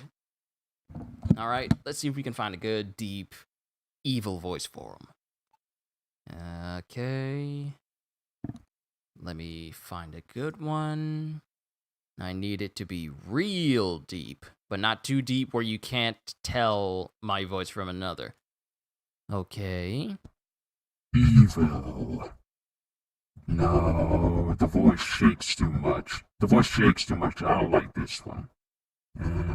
Remove that. Okay. Game over. Yes. It sounds like my voice is all around you. So, let's reduce the pitch just a little bit. Okay, that's good, that's good, that's good right there. There we go. Okay, Nosferatu Zod.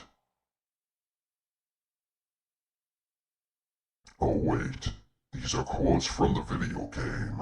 Not good enough. I need his actual quotes.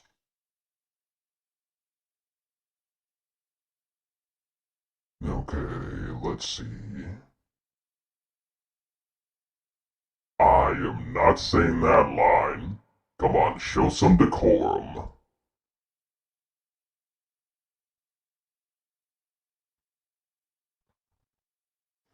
If you can be said to be a true fan, let me say, okay, here's one of his lines from the Golden Age arc. If you can be said to be a true friend of this man, then take heed. When his ambition collapses, death will pay you a visit, a death you can never escape.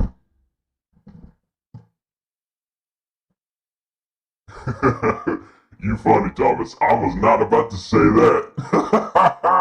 Nope. Let me see if we can find some other lines. Wow, they really don't want to give me any of Zod's lines, do they? Only just that one. Okay, let me find another.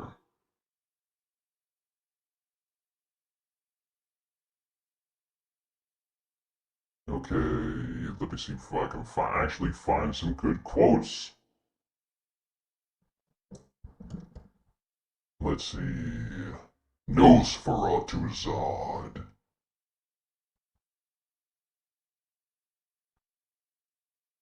Let's see.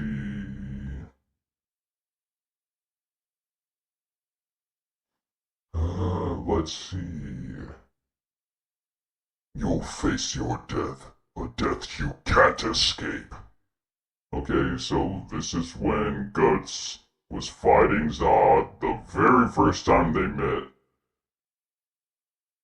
But I'm just seeing a whole bunch of quotes from the entire series, not just from Zod. It's kind of annoying. I was hoping for more. But they just keep showing his "you'll face your death, a death you can't escape" quote over and over and over again, even though clearly Zod has said more, but they won't exactly show it.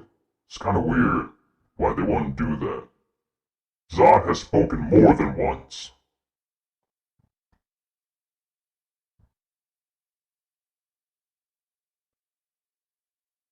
Is that manga and that Thor axe? Yeah, it is. Hold on, let me let you see. Yes, I have both.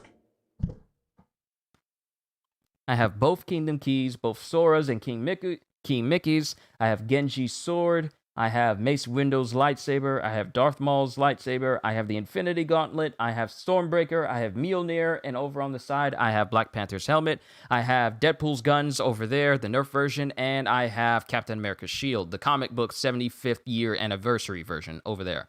And a whole bunch of manga. All volumes of My Hero Academia and Dragon Ball Super thus far. All volumes of One Punch Man. And currently working on getting all volumes for One Piece. I got it all the way from the most recent volume, which is 990, which is at 96 volumes, going back to volume 50. So I'm working backwards to get all the volumes of One Piece. But yeah, that's my memorabilia, plus a whole bunch of figures up there, and a whole bunch of figures up there as well. Plus, I recently bought the SH Figure Arts version of Thor from Endgame, which I have yet to open. So, yeah, that's just a little bit what I have. I'm not trying to show off, but I'm just showing you what I got. All right. Just working on my game prototype, and I was looking at voice actors out of curiosity. Also, that's an amazing collection. Thank you, Alex Thomas. Thank you. Hope you enjoyed yourself just a little bit. I am not a professional voice actor. It is something that I'm aspiring to be.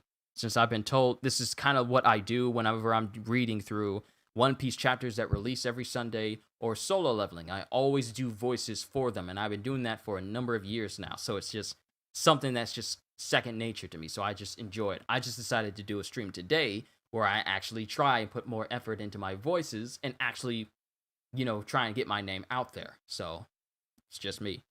Let's see. That was Zod, CJ, or anyone else. Did anyone else got any villains that they want me to voice? Because this is a villain-centric voice stream. I'll probably do some other streams where I'm doing other characters as well. Oh, you know what? I actually haven't done any of the some of the Stern Ritter as well.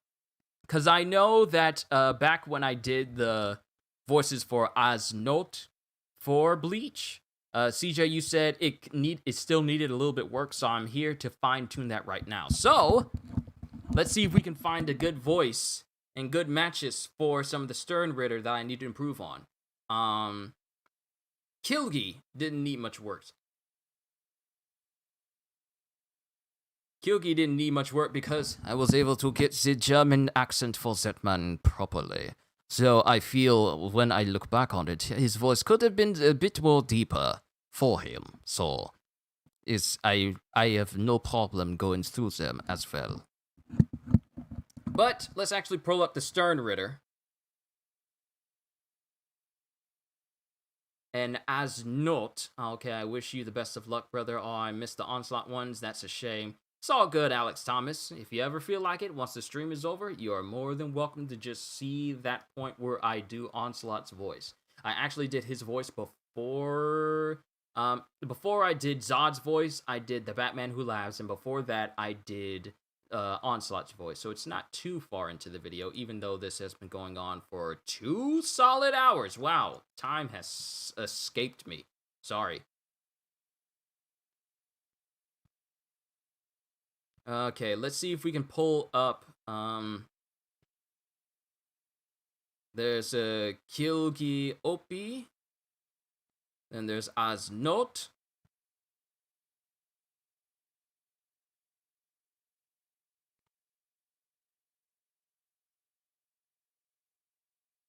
Okay, let's go to Kilgi's quotes.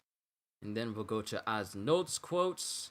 All right, CJ. So this is where I really want to fine tune. Okay, I have no issue with doing Kilgi's voice, cause I just feel like I should have done it just a slightly bit deeper.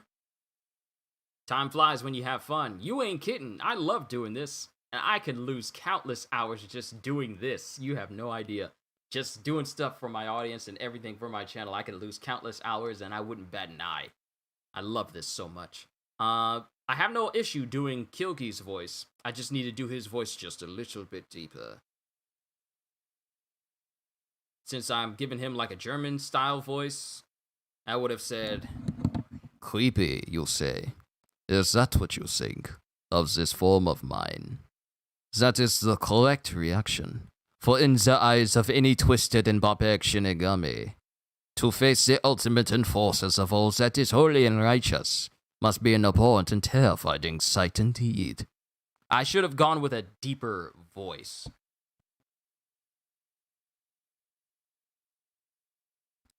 Always stream for like 3. I get tired if I decide to do 4. Some days I start and never want to, but when you push yourself, it gets worth it. You ain't kidding. Can I do Thanos? Okay, let me see. Now, I'm gonna have to make my voice a little bit deeper because, well, I'm not Josh Brolin, and my voice can only get so deep. So, let's see. I know I got a deep sound effect on here. Let's see, where are you at? Deep. Where is my... There it is. There is my deep. I do remember there being one specifically called Titan. I think this is it. I know what it's like to lose. To feel so desperately that you're right. I know what it's like to lose. To feel so desperately that you're right, yet to fail nonetheless. Let me see if I can actually find the quote so I can go through it real quick for you, Alex Thomas. Okay, Thanos. Y'all can hear me in the background. Thanos, Marvel Cinematic Universe. Here it is.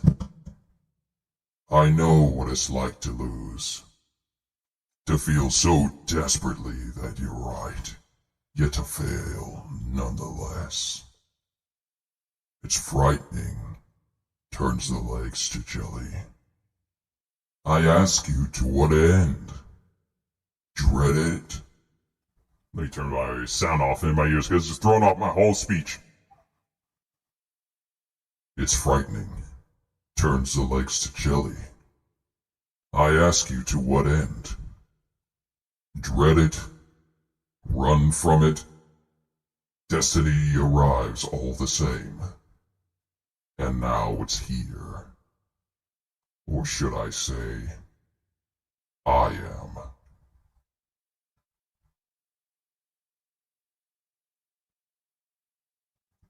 Titan was like most planets. Too many mouths, not enough to go around. And when we faced extinction, I offered a solution. Genocide.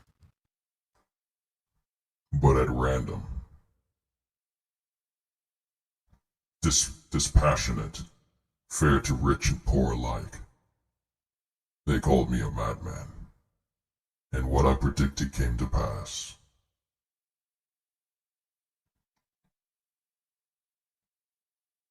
Let me see if I can find some other lines. Oh, I have another one.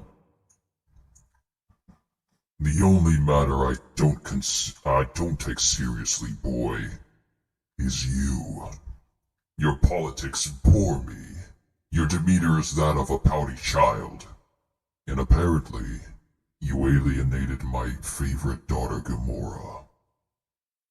I will honor our agreement, Kree, if you bring me the orb. But return to me again empty-handed, and I will bathe the starways in your blood.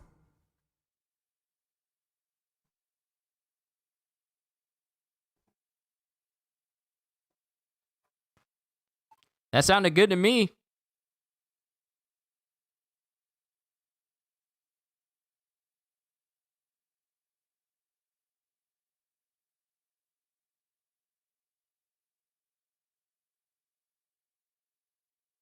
That was amazing. You're too kind, Thomas. Alex Thomas, you're too kind.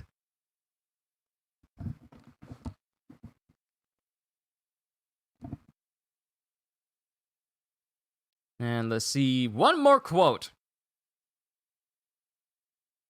where he's not talking to someone, so I don't have to switch lines so much.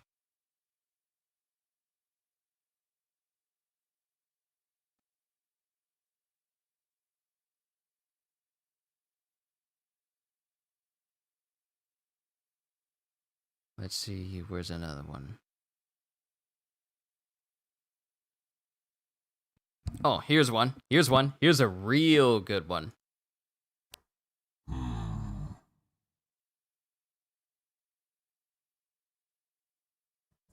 You have my respects, Sark. When I'm done, half of humanity will still be alive. I hope they remember you. That sounded so bad because I'm hearing myself in my ears. Hold on, let me do it. Let me do it again. You have my respect, Stark. When I'm done, half of humanity will still be alive. I hope they remember you. Much better.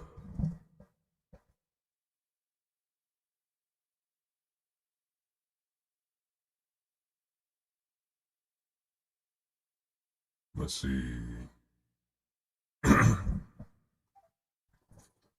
Oh, Heath Ledger then. Do you want to know why I use a knife? Guns are too quick. You can't savor all the little emotions. You see, in their last moments, people show you who they really are. So, in a way, I knew your friends better than you ever did. Would you like to know which one of them were cowards?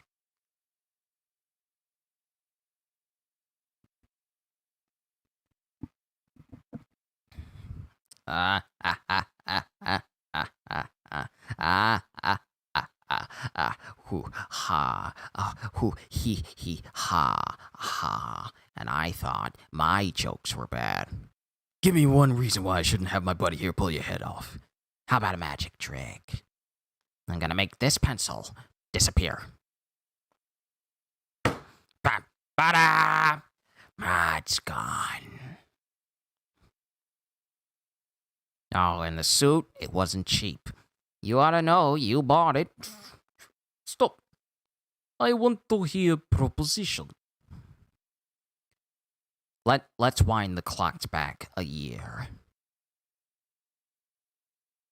Let me actually find the quote for that entire scene. I kind of want to do that entire scene where the Joker enters in The Dark Knight and then leaves. I can do the whole thing. So let me actually find the entire scene. I'll get back to the Stern Ritter, but now you got me on this whole Heath Ledger pull real quick. So, Joker scene.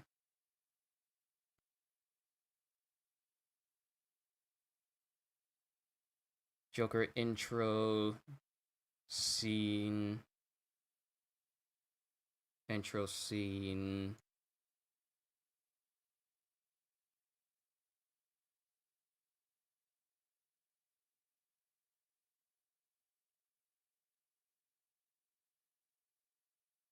Let me see. Transcripts. Let me find that whole thing. Okay, where are you? They got the entire... Well, someone at transcripts on the transcripts wiki has the entire... Aha! Here we are! Let's do the entire thing. When he did that, I had chills. Okay, let me see. Let me get his intro. As everyone laughs, frustrated lieutenant kicks them aside. As we get back to the kitchen, we hear someone laughing slowly and maniacally. The Joker walks through a corridor to the table. And I thought my jokes were bad. Give me one reason why I shouldn't have my boy here pull your head off. How about a magic trick? I'm gonna make this pencil disappear. And then he slams his head into the pencil. Ta-da! And it's gone. Oh, and by the way, the suit, it wasn't cheap. You ought to know you bought it. Sit. I want to hear proposition. Let's wind the clocks back a year. These cops and lawyers wouldn't dare cross any of you. I mean, what happened? Did your balls drop off? You see, a guy like me, freak. A guy like me. Look, listen. I know why you choose to have your little group therapy sessions in broad daylight. I know why you're afraid to go out at night. The Batman. See, Batman has shown Gotham your true colors, unfortunately. Dent, he's just the beginning. Oh, and as for the television's so-called plan, Batman has no jurisdiction. He'll find him and make him squeal. I know the squealers when I see them, and... What do you propose? It's simple. We, kill the Batman, and everyone starts laughing. If it's so simple, why haven't you done it already? If you're good at something, never do it for free. The one thing I will say about the Joker in The Dark Knight is he has some quotes that a lot of people can apply in real life that actually makes a lot of sense. That's what's scary. The Joker makes sense. It's simple. We, kill the Batman.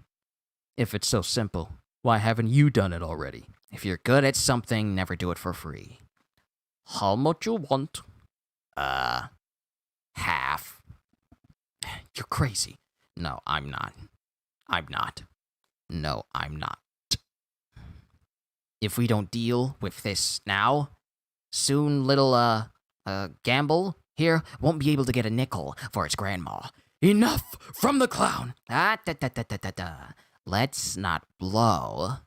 Holding a whole bunch of grenades on a hair trigger in his hand. This out of proportion. You think you can steal from us and just walk away? Yeah. I'm putting the word out. 500 grand for this clown dead. 1 million alive, so I can teach him some manners first. Alright, so listen.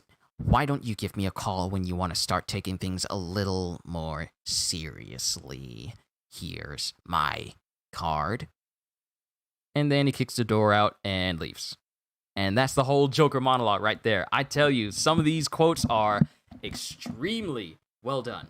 Now, let me see if I can find the Pirates of the Caribbean Dead Man's Chest, because the conversation between Jack and Davy Jones.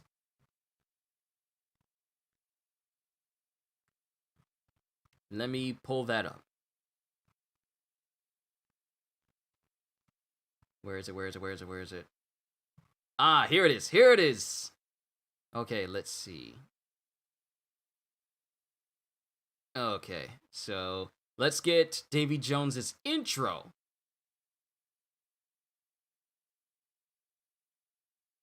And Davy Jones walks up to Marcus, where Marcus says, 5 men still alive. The rest have moved on.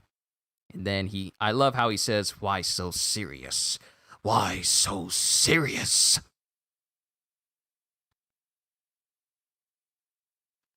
So Davy Jones pops up, and he crouches in front of... Okay, I'm reading the transcript for the entire movie of Pirates of the Caribbean right now.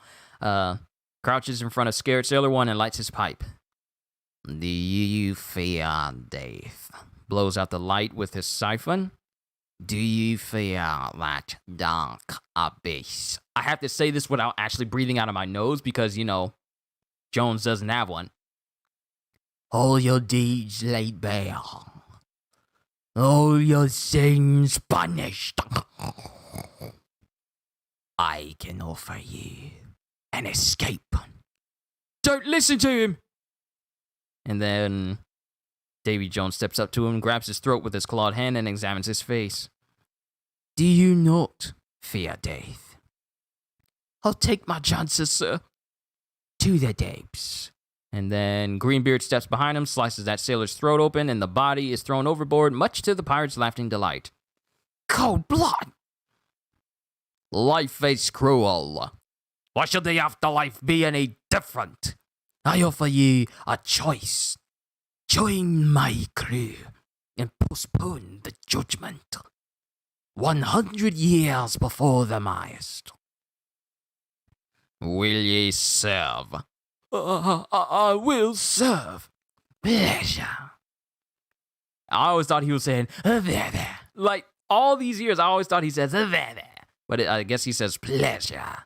Pleasure. And then he walks over the will. You are neither dead nor dying. What is your purpose here? And Jack Sparrow and Will cringes and he says, Jack Sparrow sent me to settle his debt. What is your purpose here? Jack Sparrow sent me to settle his debt. Did he now? I'm sorely tempted to accept that offer. And then Jack spots Jones while looking through his telescope, which, when he lowers it, Jones is on the Pearl, and the crew gasps in fright and backs away as they can, the dead pirate seizing them. Oh. You have a debt to pay. You've been captain of the Black Pearl for 13 years. That was our agreement. Technically, I was only captain for 2 years, and then I was viciously mutinied upon. Then you've been a poor captain, but a captain nonetheless. Have you not introduced yourself all these years as Captain Jack Sparrow? Yeah, I gave you payment. 1 soul to serve on your ship is already over there. 1 soul is not equal to another. Aha. So we established my proposal is sound in principle, now we're just haggling over price. Price? Just how many souls do you think my soul is worth? 100 souls. 3 days. You're darling, mate. Send me back the ball, I'll get started right off. I keep the buoy. A good faith payment. That only leaves you 99 more to go. Ha ha ha ha ha. Have you not met Will Turner? He's noble, heroic, terrific soprano, with at least 4, maybe 3.5. And did I happen to mention he's in love with a girl, due to be married, betrothed. Dividing him from her and her from him would only be half as cruel as actually allowing them to be joined in holy matrimony. I keep the boy 99 souls. But I wonder, Sparrow, can you live with this? Can you condemn an innocent man, a friend, to a lifetime of servitude in your name while you roam free? Yep, I'm good with it. Shall we sail in blood? I mean, ink? 3 days. And then his crew echoes 3 days and they disappear. And then Jack looks at his hand. Mr. Gibbs. I feel sullied and unusual. And how do we intend to harvest these 99 souls in 3 days? Fortunately, his mom has a condition in which these souls need be. Tortuga. Tortuga. That's one of my favorite scenes from that whole movie, when he reads out that whole line. Now let's see if we can find some more Davy Jones quotes as well.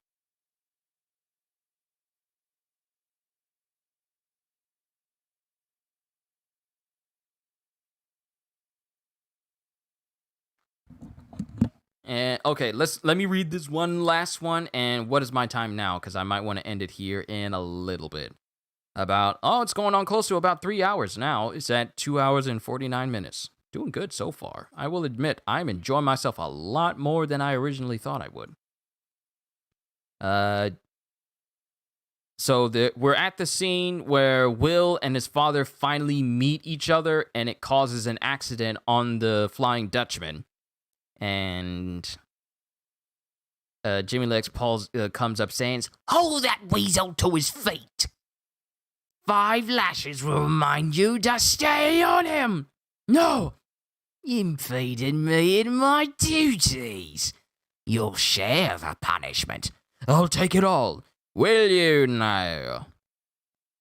And what would prompt such an act of charity?" My son. He's my son.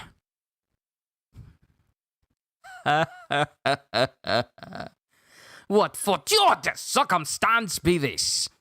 5 lashes beyond, I believe it is. And then he reaches out for the whip and hands it over to Bootstrap. No, I won't. The cat's out of the bag, Mr. Turner. Your issue will feel its sting, be it by the bosun's hand or your own. And in Bootstrap is just thinking like, no, bosun. And then that's when Bootstrap doesn't want to, but has to whip his own son. All right, let's go to the next one.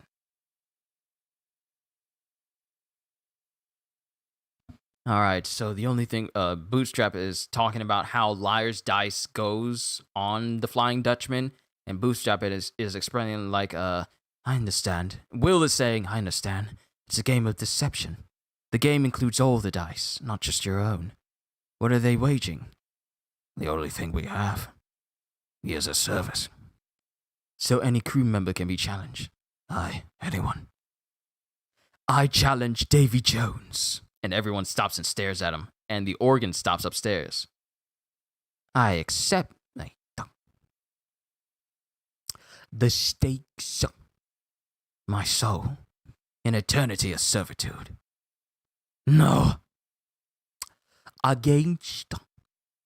I want this. And then he hands over the cloth that has a key on it. How do you know of the key?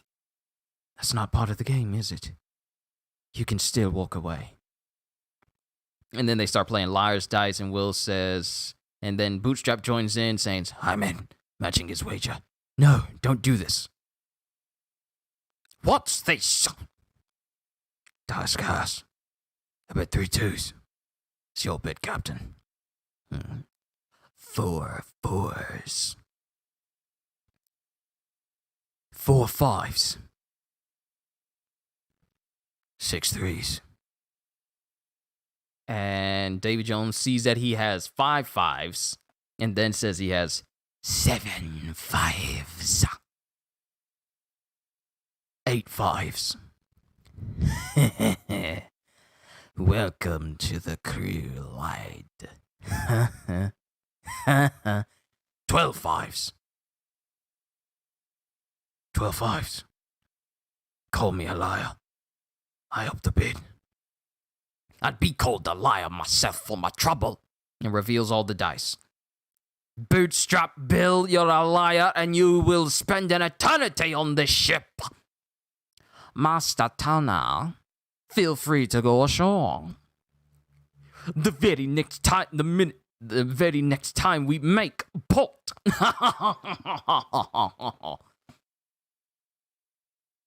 All right, let's find some more. Let's find some more Davy Jones quotes. I'm enjoying myself with these. All right, so Will has escaped from the Flying Dutchman with the key and has gone on a passing merchant ship, the same one that Elizabeth was on and stowed away on in order to find Jack. And sailors are saying, Captain, a ship's been spotted. Colors, she isn't flying any. Pirates, or worse. On the Flying Dutchman, Davy Jones has discovered the ruse and is holding the drawing of this key in his hand. Davy Jones then grabs Bootstrap by his throat, the ship with Will on board in their sight. You will watch this. Then a few of the crew are cranking a wheel and being lashed while doing so. Let no joyful voice be heard. Let no man look up at the sky with hope. And let this day be cursed by we who ready to wake. The Kraken! And then Bootstrap Bill screams out, no! If you look at the deleted scenes for Pirates of the Caribbean, Dead Man's Chest, those scenes actually lead up to that scene a little bit better. The deleted scenes actually add more to the scenes overall, and I kind of wonder why didn't they just keep that in? Because it made sense because here's the thing, when Bootstrap says, no, he actually says it when Bootstrap is thinking like, why don't you punish me? And then Davy Jones says, what makes you think it's your son who's being, why are you punishing him? He's gone, he's off the ship, you can't punish him. And then Davy Jones says, what makes you think it's your son who's being punished here? And then Bootstrap realizes that Davy Jones is doing this to cause Bootstrap harm, emotional harm. And all of the crew is all like, we got you. And that's when Bootstrap Bill screams, no! Because Davy Jones intentionally sought out Will to kill him in front of Bootstrap Bill to make Bootstrap Bill even hurt even more. So the way it's portrayed in the movie without that deleted scene just makes it seem like he's only screaming out when the Kraken is unleashed on Will. So that whole deleted scene just made more sense to be in the movie. At least that I felt. But that's it for Davy Jones there. The boy's not here. He must have been claimed by the sea. I am the sea. What are the survivors? There are no survivors. The chest is no longer safe. Chart the course to the Isla Cruces. Get me there first or it'll be the devil to pay. First? Who shoved that stealing charlatan onto my ship? Who told them of the key? Jack Sparrow. All right, let's find another one. One more big Davy Jones quote, and then I'll bring it to a close for today. They are here, and I cannot set foot on land for near a decade. You trust us to act in your stead. I trust you to know what awaits you should you fail. Down then! And that's when the ship completely goes underwater, which is one of the coolest things I have ever seen in a movie. A pirate ship literally submerging in water and going underneath there. How does that even work? Not in the sense of how does that work, but just going underwater and sailing underwater. You don't have wind down there, so are you just using ocean currents to go through there? All right, let's find another one. One more! I keep saying one more, and then I keep looking for more. And then we have Jack, who's taunting Jones because he has that big old jar of dirt with the heart inside. I'll handle this, mate. Oi, fish face! Loose am I?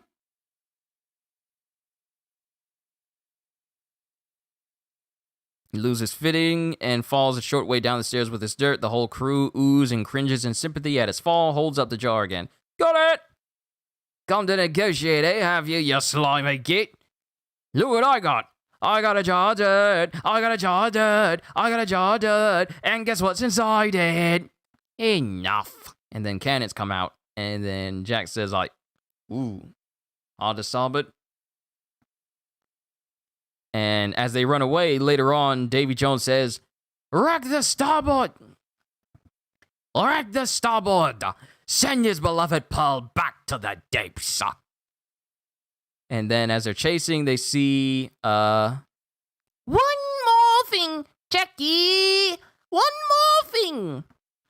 And as they start to pull away from Davy Jones says, let them taste the triple guns. Aye, Captain. And then, as they get away,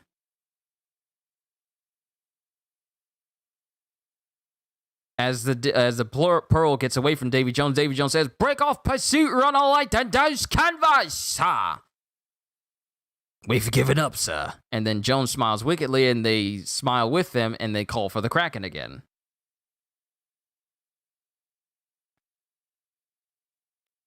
And here's the last lines for Davy Jones as the Kraken bears down on him. Jack Sparrow, our dirty settled. Open the chest. Open the chest, I need to see it! And then he sees inside and finds that there's nothing. And I can't say the word, but it says, Don you, Jack Sparrow!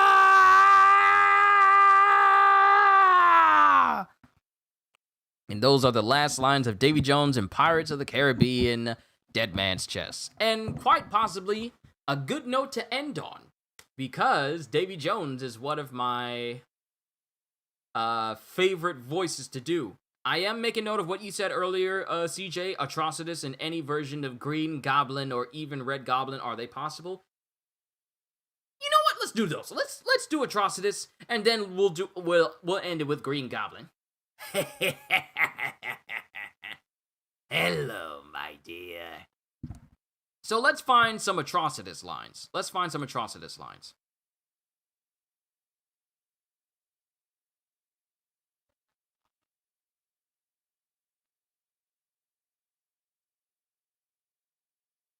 All right, so Atrocitus New Earth quotes.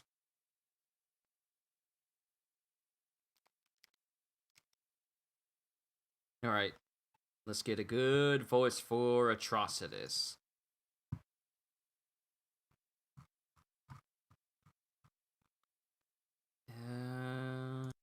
Let's use a good voice. No, not good enough. It needs to be deep and evil. Yes. Okay. Okay. Now we're ready.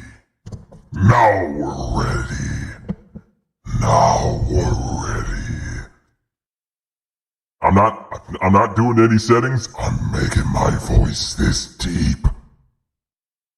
I'm making my voice this deep. There we go. Yes. Nice.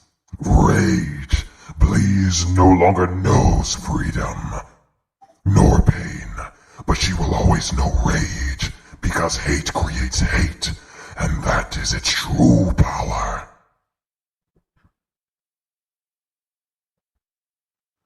With blood and rage of crimson red, ripped from a corpse so freshly dead, together with our hellish hate, will burn you all, that is your fate.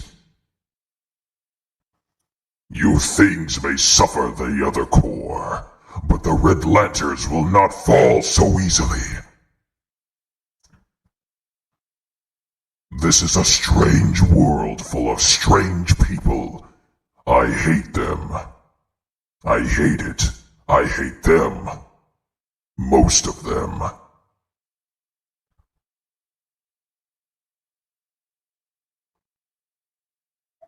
Alright, so that's all of his Atrocitus lines that it has on his wiki page, so that's good there. And I need to drink some water before I completely lose my voice, because I gotta do a stream for you guys tomorrow. So, I gotta make sure my voice is in tip-top shape.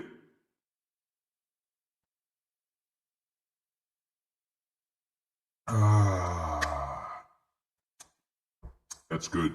But I'm probably gonna not say anything for the rest of the day to save my voice. Because even doing this, I can feel it just a little bit. But that's Atrocitus. Let's do Green Goblin.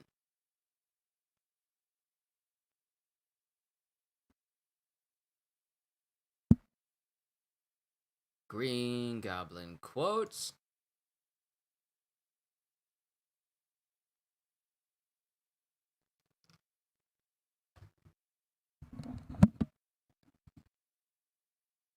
The itsy bitsy spider went up the water spout. Down came the goblin and took the spider out. Wake up, little spider. No, you're not dead. Yet. Just paralyzed. Temporarily. You're an amazing creature, Spider-Man. You and I are not so different. I'm not like you. You're a murderer. Well, to each his own. I chose my path, you chose the way of the hero. And they found you amusing for a while. The people of this city. But the one thing they love more than a hero is to see a hero fail, fall, die trying. In spite of everything you've done for them, eventually they will hate you. Why bother? Because it's right. Here's the real truth. There are 8 million people in this city, and those teeming masses exist for the sole purpose of lifting the few exceptional people onto their shoulders. You, me, we're exceptional. I could squash you like a bug right now, but I'm offering you a choice. Join me. Imagine what we could accomplish together, what we could create. Or we could destroy, cause the death of countless innocents in a selfish battle again and again and again and again until we're both dead. Is that what you want? Think about it, hero! Alright, now I'm done. I'm officially done.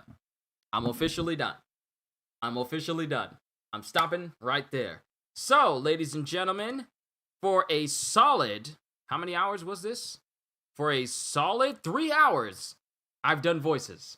Different voices of different kinds, made brand new voice templates I'm going to add to my stream deck, and I enjoyed every single second of it. Ladies and gentlemen, I'm going to do more of these. This will probably be something I do on my days off from work completely. But I enjoyed this. This was fun. I enjoyed doing all these lines, and I'm glad I was able to put more voices in this whole stream than I've done in any of my voiceover videos to date. So, I put more voices in this one stream than I've done in any singular voiceover videos that I've done thus far. But I've enjoyed every single one of them. Now, I am going to rest. I'm going to rest my voice. I'm going to continue looking at Kuma Kuma Kuma Bear, because I've been watching that a whole lot, the Kuma Kuma Kuma Bear anime, which is actually quite wholesome. But that's where I'm going to draw it a close here for you guys, ladies and gentlemen. Thank you, everyone, for coming to see, me do these voices live, and I really do hope you enjoyed yourself. So with that being said, hope y'all enjoyed.